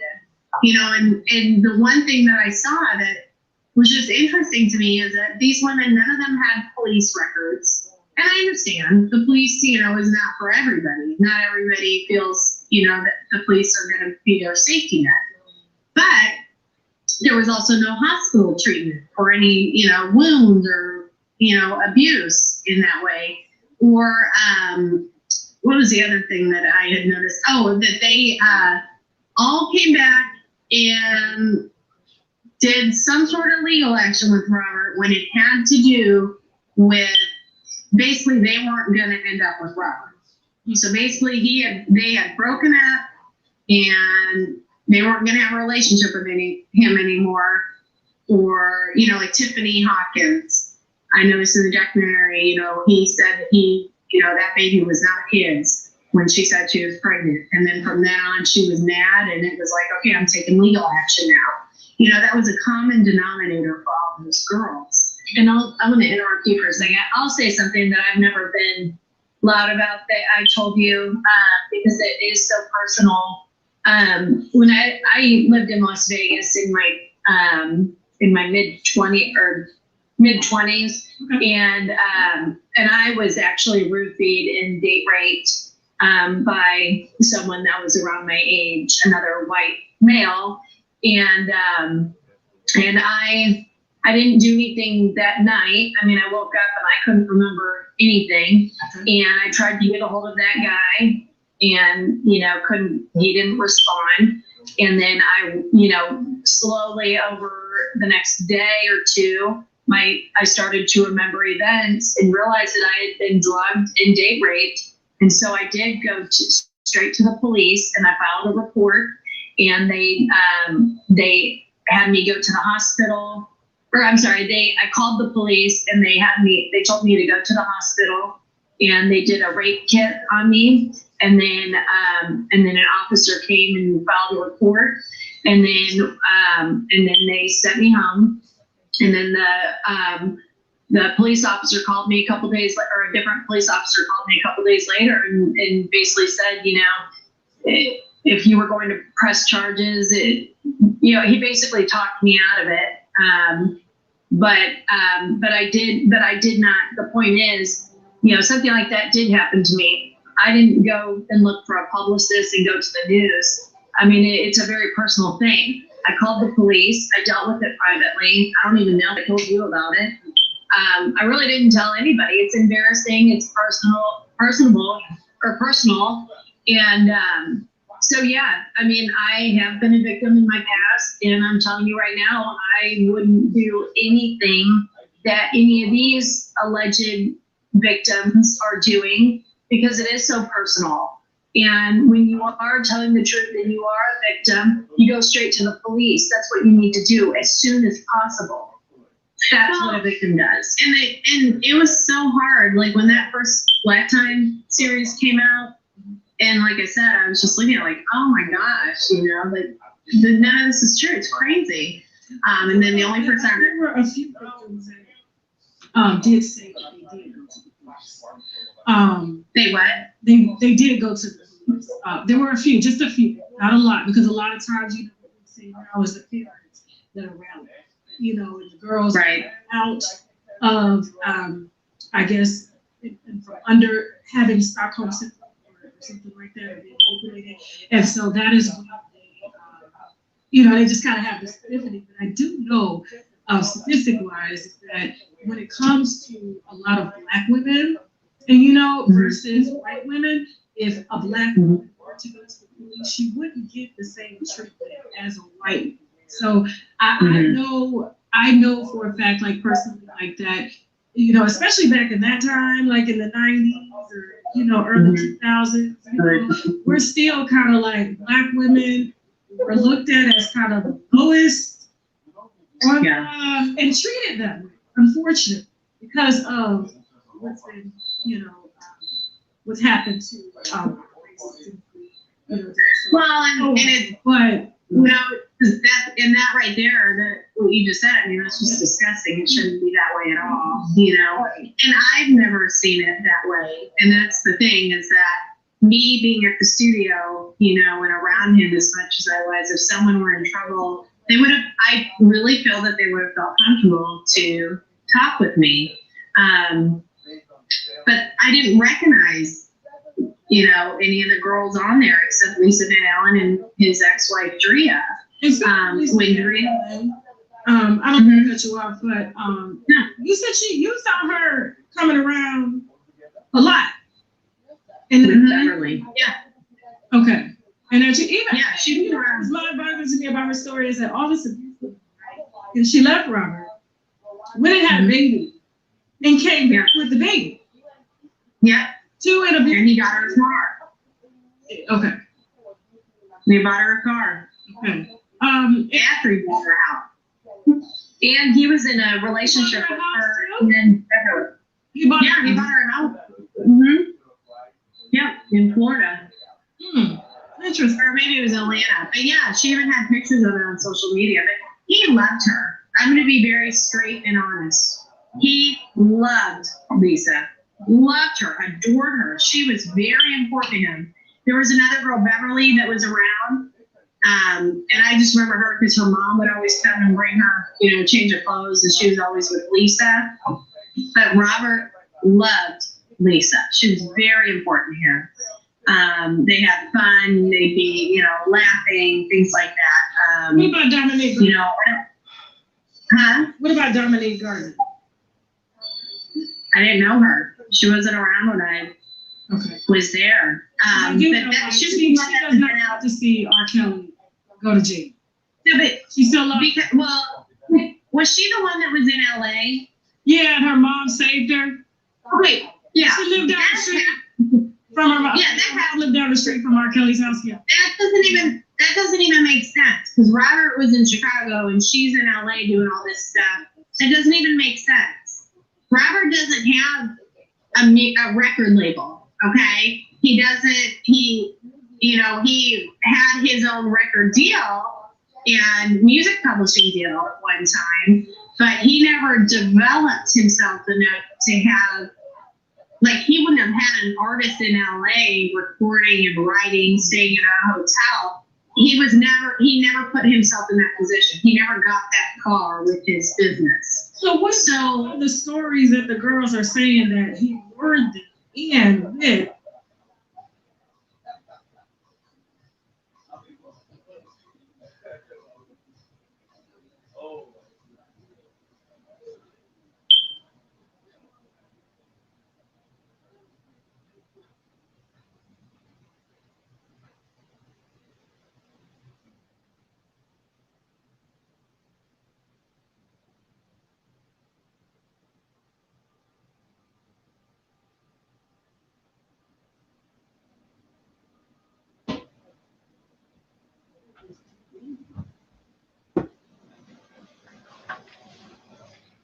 I don't know why it keeps doing this.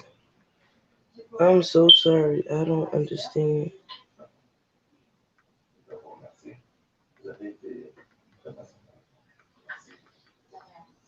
I don't know why it keeps doing it. Wait a minute, everybody. I don't know.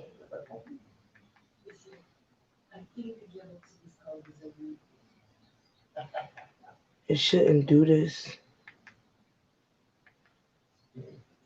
So many people are trying to tell me to slow down. Seems like motherfuckers should be shutting the hell up and enjoying the show. All right, so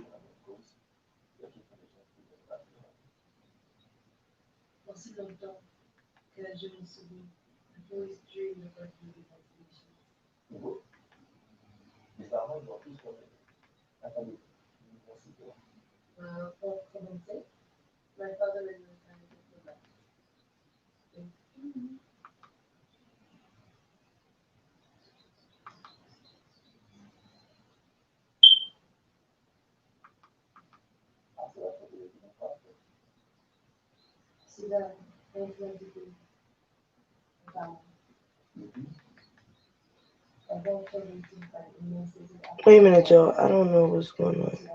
Let me make sure that is right.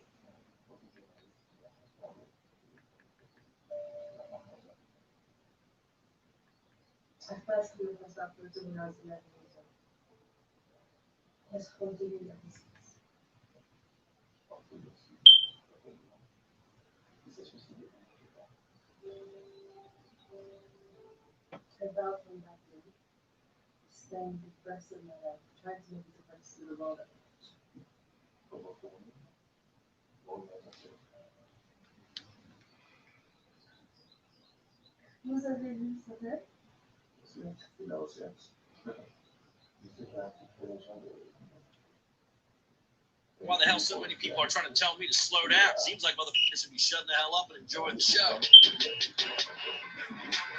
right, so we have Jen Perryman and Lindsay here. Okay, you ladies worked for R. Kelly for quite a while, all right, and it was during some very tough times. And so I believe you ladies, I don't want to speak, you have been advocates. You wanted, you're calling for his release. You feel that he is innocent. And I just kind of wanted to unwind your story because you didn't get much time in this private R. Kelly documentary done by R. Kelly. I mean, done by time. Okay, on R. Kelly. Okay? On R. Kelly. Yes, on R. Kelly. And so I've always wanted to hear more from you, okay? Because I kind of thought you were coming from a non-biased position, you know? And so I'm happy to have you here. I'm glad I caught you ladies. I know that you are very, very busy right now.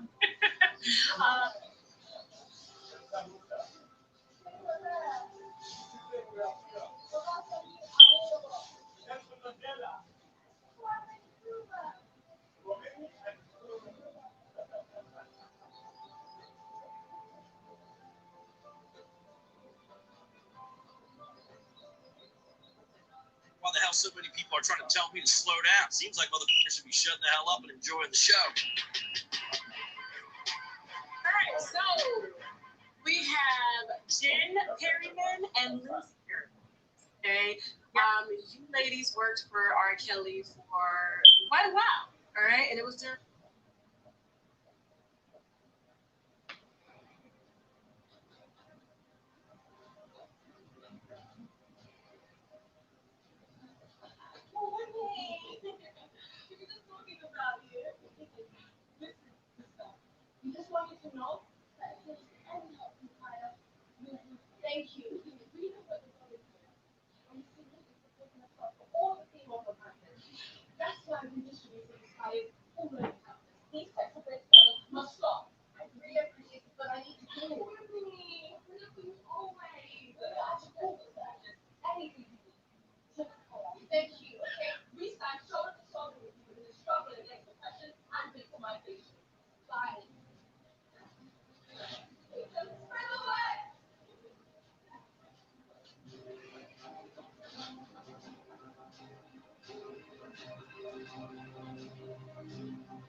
I'm sorry, y'all. Give me 1 second.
I'm sorry, y'all. Y'all can give me 1 more second. I don't know what's going on.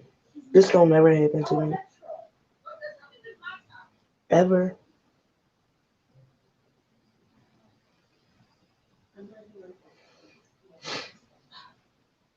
Why the hell so many people are trying to tell me to slow down? Seems like motherfuckers should be shutting the hell up and enjoying the show. Alright, so we have Jen Perryman and Lindsay Perryman. Okay. You ladies worked for Kelly for quite a while. Alright, and it was different.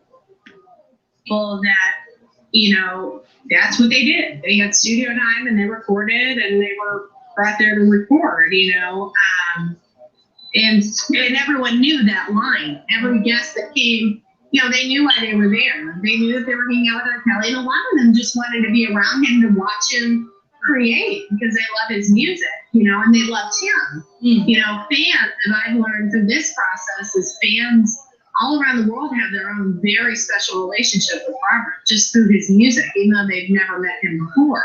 So imagine somebody with that passion about him and his music actually getting to meet him and hang out with him. I'm sure it's, I can't even imagine, the emotions and, everything, that how special they feel and probably let down when it doesn't go their way. These women in particular, though, that I've just seen, all of them, since a Lifetime docuseries, I mean, like I said, I didn't recognize any of them. I didn't know any of them.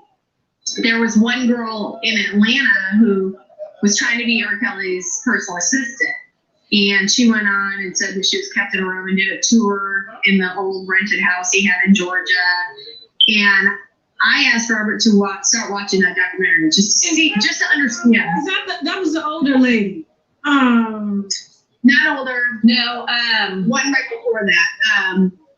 I can't think of her name. She's been. She has a ton of mugshots. Yes, that's the one. She's older though. Yeah. She's not. She is older. I guess. She left her. Right. I don't know. I cannot think of her name. It's gonna come to me after this interview. But we don't even Ashanti McGee. Ashanti McGee. Yes. Yeah. Oh, that piece of trash. Yeah. Yeah, left her kids to go and work for R. Kelly, and was managing the girls on the tour bus. Yeah. Yeah. So she was trying to be a personal assistant, and Robert, he started watching the docu-series, and he called me like 10 minutes right after he started watching it, because we hung up. And he was like, I'm just going to watch it. And then he called back and he goes, I've never slept with her. Lindsay, I never slept with this one. This one. Yeah. And artists are promiscuous, and I'm not, that's why I'm not saying Robert is not a perfect human being. I'm not sitting here saying that he is this God-sent angel and, he was married to Drea and they had, they had an open relationship. Which I've discussed before, how I found out about that. Yes, Drea. Jen, you said that you quit because of Drea. You didn't like it. Yeah, so when he was hired as an assistant, to me, then Drea, Rashona was back at school, so Drea needed help at the house with Joanne. Okay. So Robert had Jen go to the house, and Jen would have to stay the night with Drea. And then it got and I didn't realize how bad it was until Jen's like, can you please go one night? Because I got to have a break. So I'm like, I really wanted, music was my ambition, business. So I really didn't want to do that. But I'm like, okay. So I went out, and Drea was just, you felt like a prisoner. You were in the house. Drea. You were in the house. And I finally, it got so bad that I finally, because I didn't want to tell Rob since that was his wife. Yeah. But finally I got Rob involved and he said, okay, I just told him, she'd have you moving furniture. She'd have you, you bring her breakfast in the morning. She'd put it outside the room, that R. Kelly locked her in the room.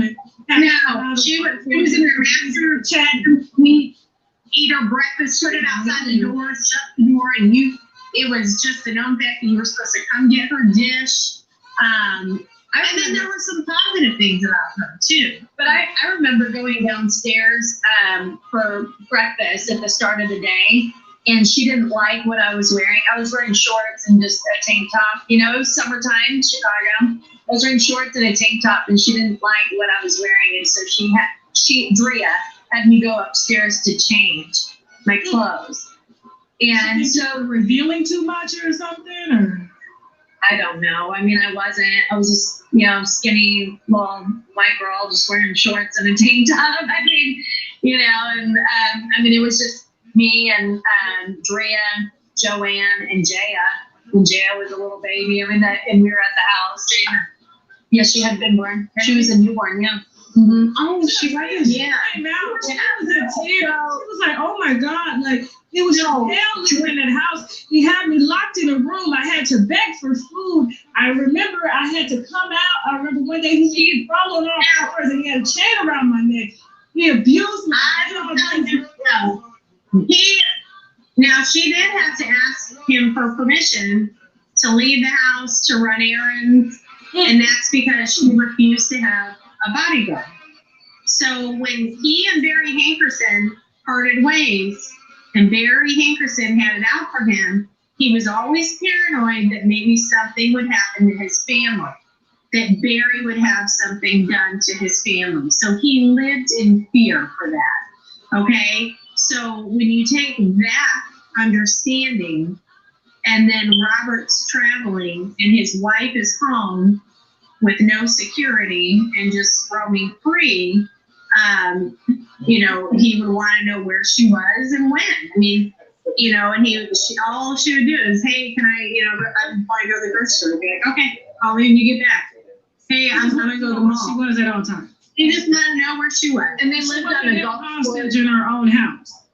No, and they lived in a golf course. It wasn't a private membership, country club. It was a open to the city country club. Mm-hmm. So that was in her backyard. So she was accessible, which would have added to his paranoia. Mm-hmm. And it's family. So she didn't have to beg for. I mean, I remember when she didn't have to beg for food because you guys went and got the food and put it outside the door. Yeah, and she also would cook. She was an amazing cook. She made this spaghetti that had this like taco seasoning and brown sugar in it. Chicken teriyaki. I remember she made really good chicken teriyaki. Strawberry ice cream was their midnight. That's really good. Up until there was videos on Twitter, as recent as 2018, of Drea defending R. Kelly. And then all of a sudden, it switched. Yeah. He made me do this. He locked me in a room during a hurricane and didn't check on me. Made me walk out on all fours. I had your dance studio failed. For what? She needed a different change in direction in her career. I really feel like it was career oriented. It was for her career. 10 years from now, when all this passes, I mean, she'll be pro R. Kelly again when he's caught up on child support and taking care of them. Woo, the shame.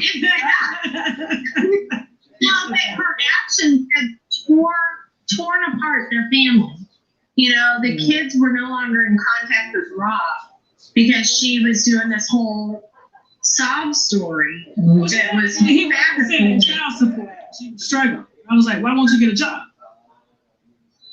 Well, and that's what everyone else said. And then they were saying, her daughter had to drop out of college because he wasn't paying for it. Well, he actually really wasn't obligated to pay college, but he just chose to. And you'll look on Joanne's social media. She was school and she was pursuing her music career.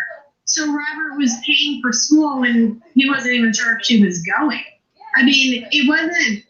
He was given money when he could, and then there were times where he realized my money's going towards a publicist fee so she can get out there and bash me publicly. Why am I paying for this? Drea doesn't have a job, and she had hair, 24/7 hair and makeup, personal assistant. She's got a whole staff, and she's bashing me that her funding is from him.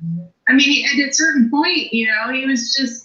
He was when I was with him the 4th of July before, a couple weeks before he got picked up by the feds, and he was upset with his kids. I was trying to give them the benefit of the doubt, and he's like, no, they're doing it.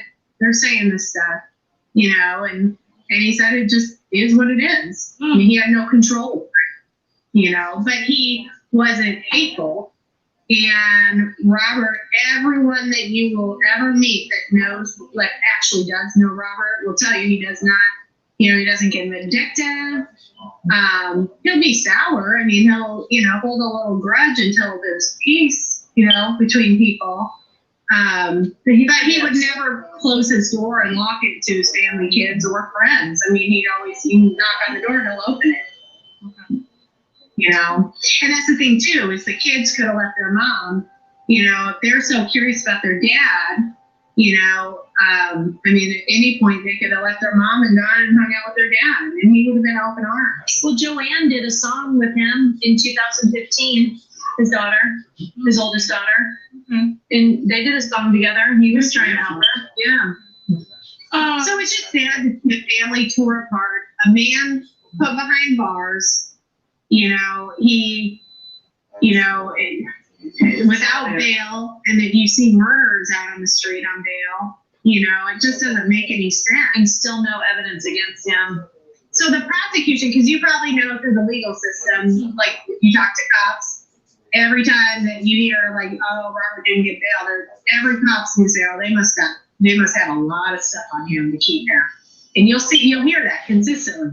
And they probably do have a lot of stuff, but it has not been sent to court to be ruled true or false. So he has a ton of allegations, enough to keep him behind bars, but he has not had his day in court to start throwing out stuff. You have to start organizing it. That's what trials are for. Testify, rule if this evidence is true or not true. But right now, what the prosecution has done, and what was unusual, is when that first Lifetime docuseries came out, then the Chicago prosecutor went out and basically opened up an 800 number and said, if you've had any wrongdoing with R. Kelly, call this number now and we'll press charges. And she did. She got some more charges against him. And that's unheard of. That's a witch hunt. You know, that's never been done. And you'll never hear that being done. And that's a black man. You know, I mean, that's another thing too. And, you know, I've never heard this. I don't mean to cut you off, but what about his brother? No, Bruce and Carrie. Yeah. Well, Bruce was around when I was at the studio. I remember he had a little girl he brought with him to the studio. So there's another family, you know, event at the studio. But he was always in and out of jail. When he was out of jail, Robert always, you know, hired him for like security, just to, you know, be there around him. I never met Carrie, but from what I heard, and I don't know this for a fact, but he was a foster dad. So when they were looking at him as being a possible contender for being the man in that tape in the 2008 trial, he was a foster dad, and that would have taken away his whole foster.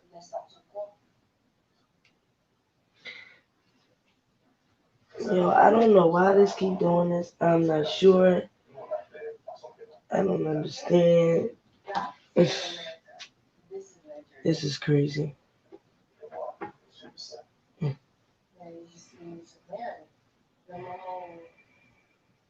50 tips. Avoid talking on the phone in unfamiliar locations or insecure areas. If you must take a call, keep conversations short and to the point, and maintain awareness of your surroundings. If driving, be sure to use a... Don't feel...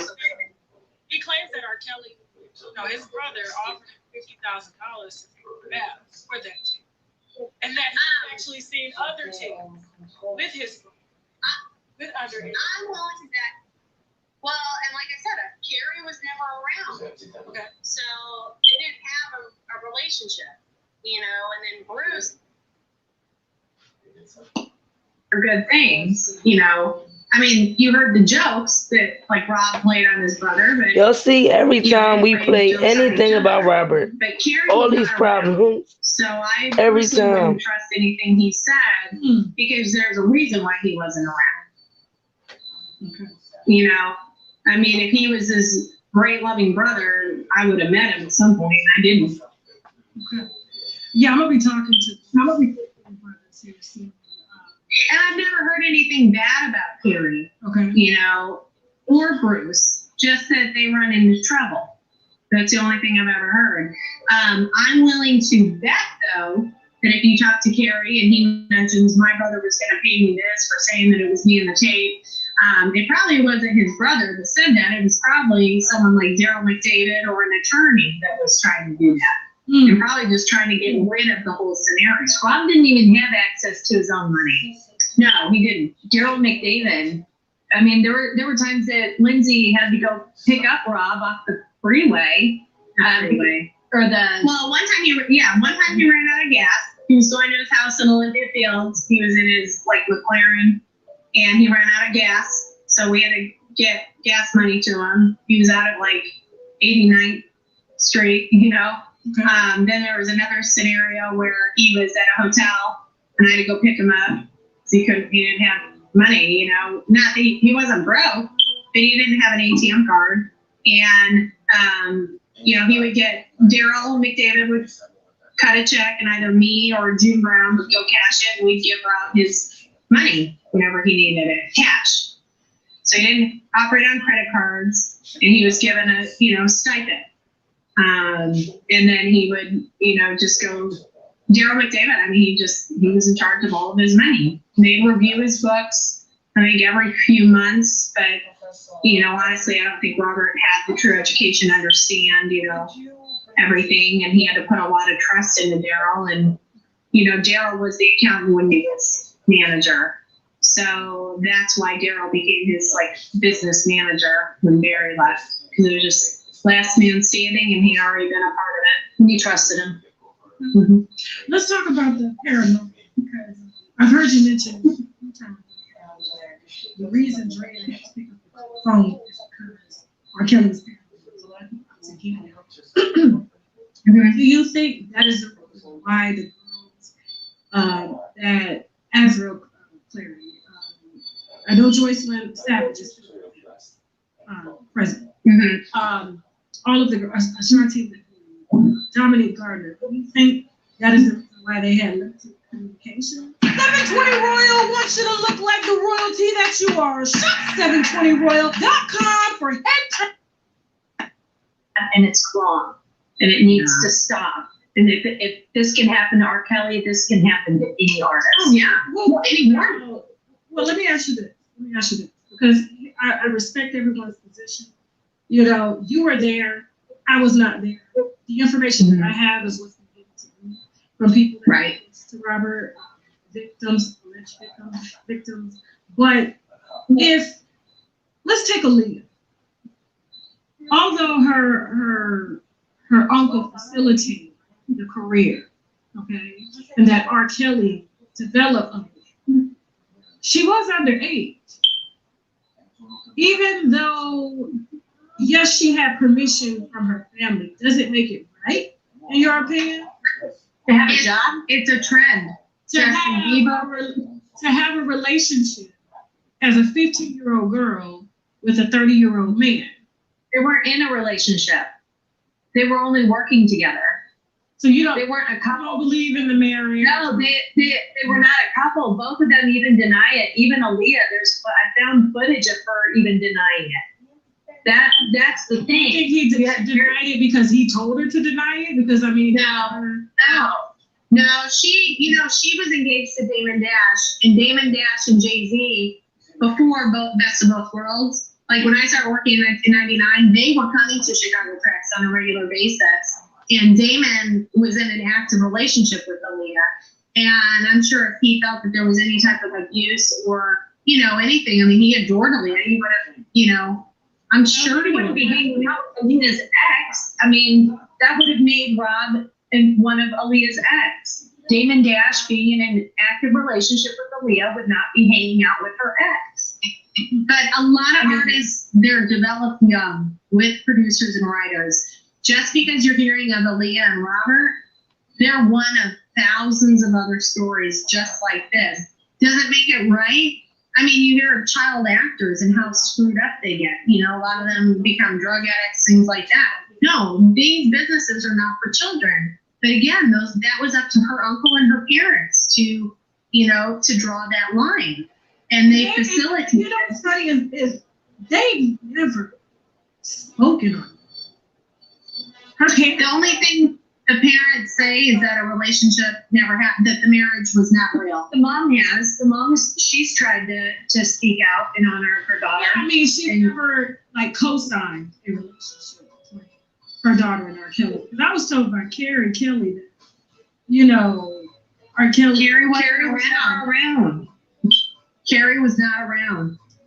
So Carrie only knows when he saw Aaliyah and her mother having a threesome. And I'm not trying to be rude to Robert's brother, but he wasn't around.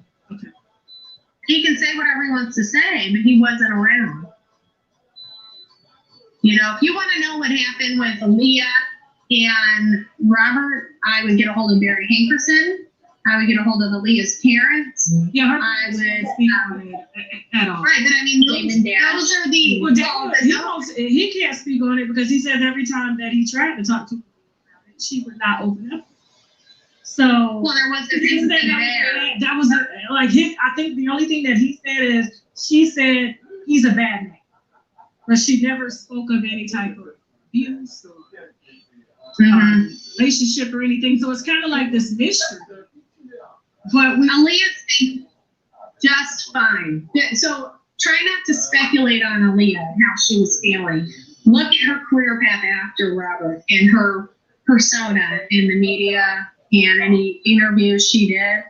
Aaliyah was not a victim. Aaliyah was a strong Black woman with a great career and a long future ahead of her, and very smart. She did not feel like she was a victim. And think about all the bad things that people have said about her uncle, Barry.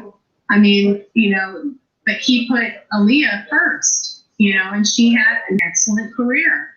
So if you want to speculate, then go off of evidence, and the only evidence we have is her career, what she did after Rob, and interviews and things she said, and that's it. And I don't see a victim there. I don't see anyone looking for, the police.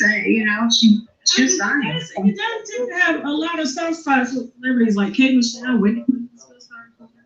I mean, a lot of his victims do feel sorry for him. I mean, I've heard Dominique say to me she does not want R. Kelly to go to jail. He does not. Yeah, but she'd also want her mom to have a book deal. Right. Yeah, and that's you're right. And that's the thing. I don't think they're victims. When you say their victims don't want him to go to jail, I don't think it's a Stockholm syndrome. I really think they're not victims. I think they didn't get what they wanted out of the relationship, and they're mad, and they want their money. I mean, I really think that a lot of people that get close to celebrities get close to them with an agenda. There is an agenda. Where I live now with my kids, my husband, my agenda is my family life. So I'm here. But if I wanted to be around a celebrity for, money, lifestyle, travel, try to get my own deal, I'd be with an artist. You don't just go around art.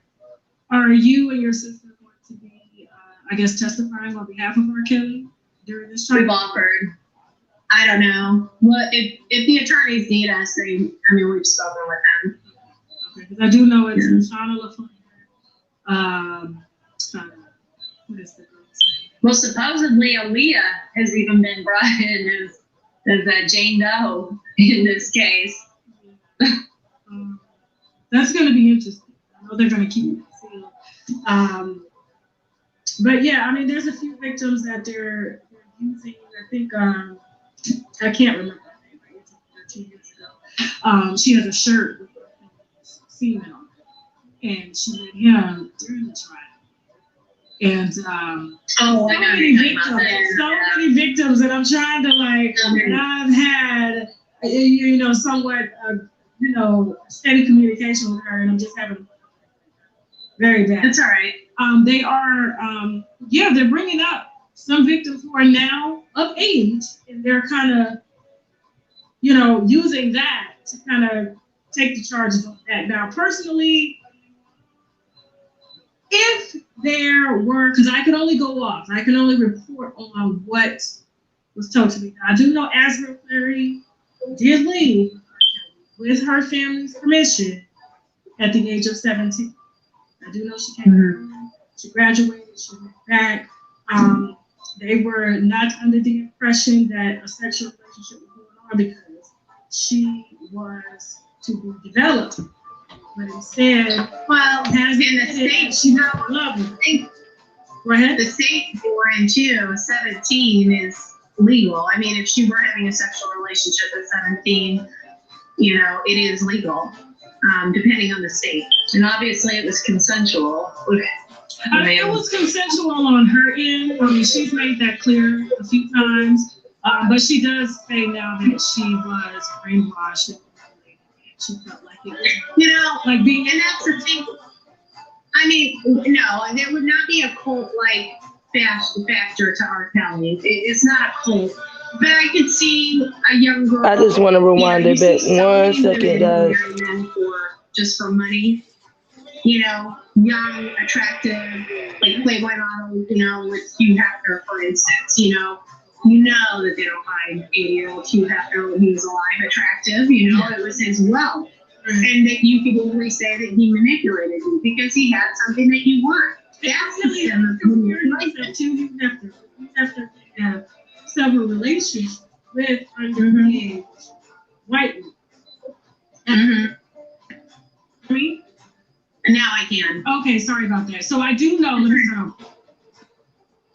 So yeah, I mean, I have been a victim in my past, and I'm telling you right now, I wouldn't do anything and she didn't like what I was wearing, and so Drea had me go upstairs to change the state. And my understanding is he's helped a lot of kids, but he's also been. He claims that R. Kelly, his brother offered him $50,000 to take a bath for that tape, and that he actually seen other tapes with his brother, with underage. I wanted that. Well, and like I said, Carrie was never around. Okay. So they didn't have a relationship.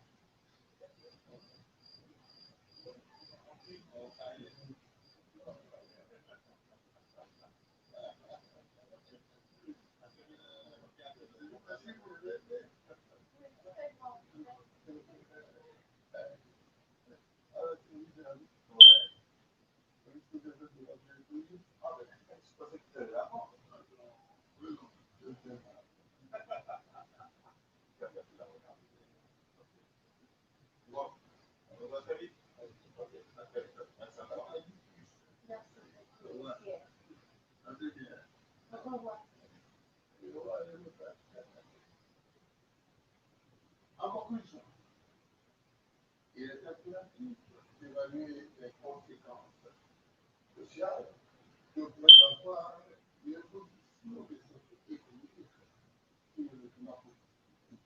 C'est toutefois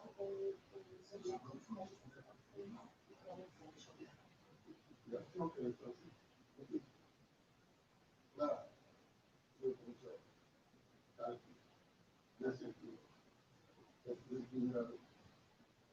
c'est évident, merci,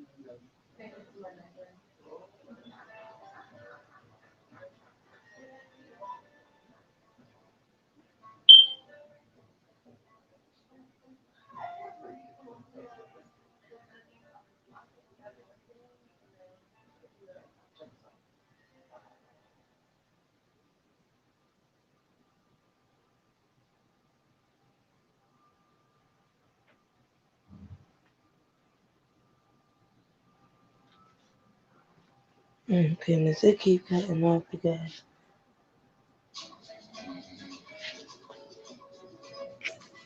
Mhm.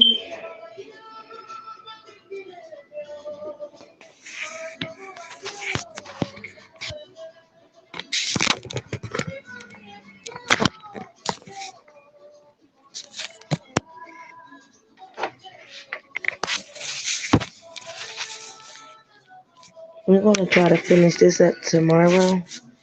Cause I don't know, guys, why it keeps messing up like that, and it might be because I've been on live for 2 hours and 40 seconds. I believe it says 2 hours and 40 seconds. Yes. So thank you everybody for being here. I will start a reaction video from what we've seen so far, and I'll start it early around like 11 o'clock. I'll come on because I do have to get ready for Sonia's virtual party, which will be at 6, and the R. Kelly versus Kells karaoke. So just make sure you guys, if you haven't already subscribe to the channel and turn the notification bell on all so that when I do go live, you'll get the notification. Thank you for being here. Love you guys. Hopefully you have a good morning. It's 4 o'clock. All right. See you later.